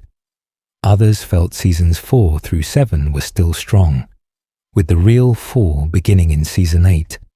A minority defended even later seasons, arguing that fans had become too demanding and that the show was still funny if you approached it with the right expectations. The show attempted occasional course corrections, with some seasons being slightly better received than others. Season 21 was noted for characters beginning to revert somewhat toward their original personalities, though Peter remained problematic. These improvements were incremental and inconsistent, and suggesting the show was capable of being better, but lacked the commitment to sustained improvement. Individual episodes during this era would sometimes surprise viewers with genuine quality, reminding people why they had loved Family Guy in the first place. These episodes featured strong storytelling, character development, and humor that worked without relying on shock value or excessive cutaways. But they were outliers in seasons otherwise filled with mediocre or poor episodes. Looking at the modern era as a whole, Family Guy appears to be a show in decline, but determined to continue anyway. It has survived cancellation twice, outlasted most of its contemporaries, and remained profitable despite creative stagnation. The show in 2025 barely resembles what it was in 1999, having evolved or devolved, depending on your perspective, into something fundamentally different. The question facing Family Guy as it approaches its 30th anniversary is what purpose it serves. Or is it simply a reliable profit generator for Fox, churning out content that meets minimum standards for broadcast television? Is it a zombie show, shambling forward without the creative vitality that once made it special? Or does it still have something valuable to offer audiences, some reason to exist beyond inertia and brand recognition? The answer likely varies depending on who you ask. For Fox executives, Family Guy remains a valuable asset generating consistent revenue. Or for longtime fans disappointed by its direction, the show represents a tragic decline from greatness. For newer viewers who discovered the show during its later seasons, it might be perfectly entertaining content that delivers what they want. For critics and industry observers, it's a cautionary tale about how success can enable creative stagnation. What's certain is that Family Guy will continue for at least several more years, having been renewed through the 2028 to 2029 season, and whether those years bring any meaningful evolution or simply more of the same remains to be seen. The show has demonstrated occasional capacity for self-reflection and course correction, but whether it has the will to fundamentally improve is another question entirely. Cultural impact and legacy. Despite its creative ups and downs, Family Guy's impact on television comedy and popular culture cannot be denied. The show influenced a generation of animated comedies and established new norms for what broadcast television would allow, and created a template that countless other shows would attempt to replicate. Family Guy helped establish adult animation as a viable and profitable genre for broadcast television. Before Family Guy, The Simpsons stood largely alone as a successful primetime animated sitcom for adults. South Park existed on cable, but broadcast networks were hesitant to invest in adult animation, and Family Guy's success proved that there was an audience for multiple animated comedies on network television. The show's cutaway gag structure became widely copied, though few shows executed it as effectively even when Family Guy was at its best. Shows like American Dad and The Cleveland Show, both created by Seth MacFarlane, used similar techniques. Other animated comedies incorporated cutaways and non-sequitur humor, though they often relied more heavily on plot than Family Guy did. And Family Guy's revival based on DVD sales set a precedent that influenced how networks think about cancelled shows. The conventional wisdom had been that low ratings meant a show was unwanted, but Family Guy proved that alternative metrics like home video sales and cable reruns could demonstrate hidden value. This changed the calculation for networks deciding whether to cancel or revive shows. The show popularized a particular brand of irreverent, self-aware comedy that became dominant in animation and increasingly common in live-action comedies as well. The meta-humor, pop culture references, and willingness to break the fourth wall that characterize Family Guy can be seen in countless shows that followed. Seth MacFarlane himself became a major force in entertainment beyond Family Guy. He created two more animated series, American Dad and The Cleveland Show, directed feature films, Ted, Ted 2, A Million Ways to Die in the West, and hosted the Academy Awards and launched The Orville, a live-action science fiction series. Family Guy was the foundation that built his empire. The show's merchandise success demonstrated that adult-oriented animated properties could generate significant ancillary revenue. The toys, clothing, video games, and other products based on Family Guy proved there was a market for this content beyond just television advertising revenue. Family Guy influenced voice acting in animation as well, and Seth MacFarlane voicing multiple major characters became more common after Family Guy's success. Other shows increasingly relied on versatile voice actors who could play multiple roles, both for budgetary reasons and creative flexibility. The show's musical numbers demonstrated that animated comedies could successfully incorporate elaborate musical sequences. This influenced shows like Bob's Burgers, which made music a central element of its identity. Family Guy showed that television animation budgets could support ambitious musical productions.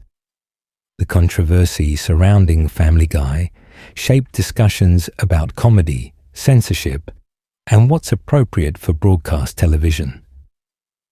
The Parents Television Council's sustained campaign against the show kept it in the news and sparked debates about whether comedy should have boundaries and who gets to decide where those boundaries are. Family Guy's international censorship became a case study in how different cultures handle offensive content. The varying ways different countries edited or banned episodes demonstrated the lack of universal standards for what's acceptable in comedy and entertainment. The show influenced how networks schedule programming. Family Guy's success in the Sunday night animation block helped Fox build an entire evening of adult animation, creating a destination for viewers looking for that type of content. This programming strategy influenced how other networks thought about scheduling. The failure of The Cleveland Show, which ran from 2009 to 2013, despite Family Guy's success, demonstrated that not everything MacFarlane touched would automatically succeed. The spin-off proved that Family Guy's success was specific to that show and couldn't simply be replicated by creating similar content with different characters. Family Guy's longevity itself influenced expectations for how long animated shows could run. The Simpsons had already established that animated shows could continue for decades, but Family Guy proved it could survive cancellation and still maintain commercial viability for years afterward. This gave other animated shows hope that they could enjoy similar longevity. The show's use of actual performance footage, like the Conway Twitty gags, pushed boundaries for what animated shows could incorporate. While this particular innovation was unpopular, it demonstrated that animated shows didn't have to be entirely animated, influencing later shows that mixed animation with other media. Family Guy's criticism of other shows and networks, particularly The Simpsons and Fox itself, established that animated comedies could be self-referential and critical of the industry that produced them. This meta-commentary became common in later animated shows. The show's dark humor and willingness to make jokes about sensitive topics influenced the development of shows like Rick and Morty, BoJack Horseman, and Big Mouth, all of which push boundaries in different ways while using animation to explore adult themes. Family Guy's DVD success helped establish the business model for television shows, demonstrating that home video could be a major revenue stream. This influenced how shows were produced and marketed, with an eye toward eventual home video release. The show's streaming availability introduced it to new generations of viewers who discovered it on platforms like Hulu and eventually Disney+. This extended the show's cultural relevance beyond its initial broadcast audience. Family Guy memes and quotes became part of internet culture, with specific moments and jokes being endlessly referenced and remixed online. The What Grinds My Gears segment, Roadhouse, and countless other moments became meme templates used far beyond Family Guy fandom. The show's treatment of characters like Meg influenced discussions about how comedy handles mockery and whether some jokes go too far. The systematic abuse of Meg became a reference point for discussing how comedy can normalize cruelty. Family Guy's commercial success, despite critical disdain, demonstrated that critical approval isn't necessary for a show to thrive commercially. This influenced how networks evaluate shows, focusing more on metrics like ratings and revenue than critical reception. The show's voice cast becoming celebrities in their own right, particularly Seth MacFarlane, and showed that voice actors could achieve mainstream fame through animated work. This raised the profile of voice acting as a profession. Family Guy's influence on comedy writing was significant, training a generation of writers who went on to work on other shows. Many comedy writers cite Family Guy as an influence or learning experience, even if they later moved in different creative directions. The show's survival through 2 cancellations inspired fan campaigns for other shows, establishing that dedicated fan bases could influence network decisions through organized action and demonstrations of support like buying DVDs or merchandise. Looking at Family Guy's legacy, it's clear the show made an indelible mark on television comedy for better and worse. It proved what was possible in terms of pushing boundaries and building devoted audiences, but it also demonstrated how success can enable creative laziness and how shows can decline while remaining commercially viable. So our conclusion: Family Guy's evolution from 1999 to 2026 represents one of the most dramatic transformations in television history. The show that premiered after Super Bowl 33 as a quirky animated sitcom about a Rhode Island family has become something entirely different. A crude, shock value-driven cartoon that barely resembles its origins.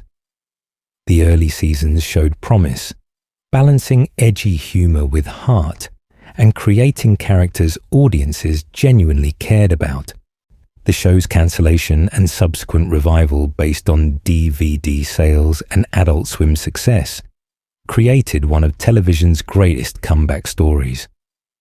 The second golden age from 2005 to 2008 produced some of the show's best work, demonstrating that Family Guy could maintain quality even after a long hiatus.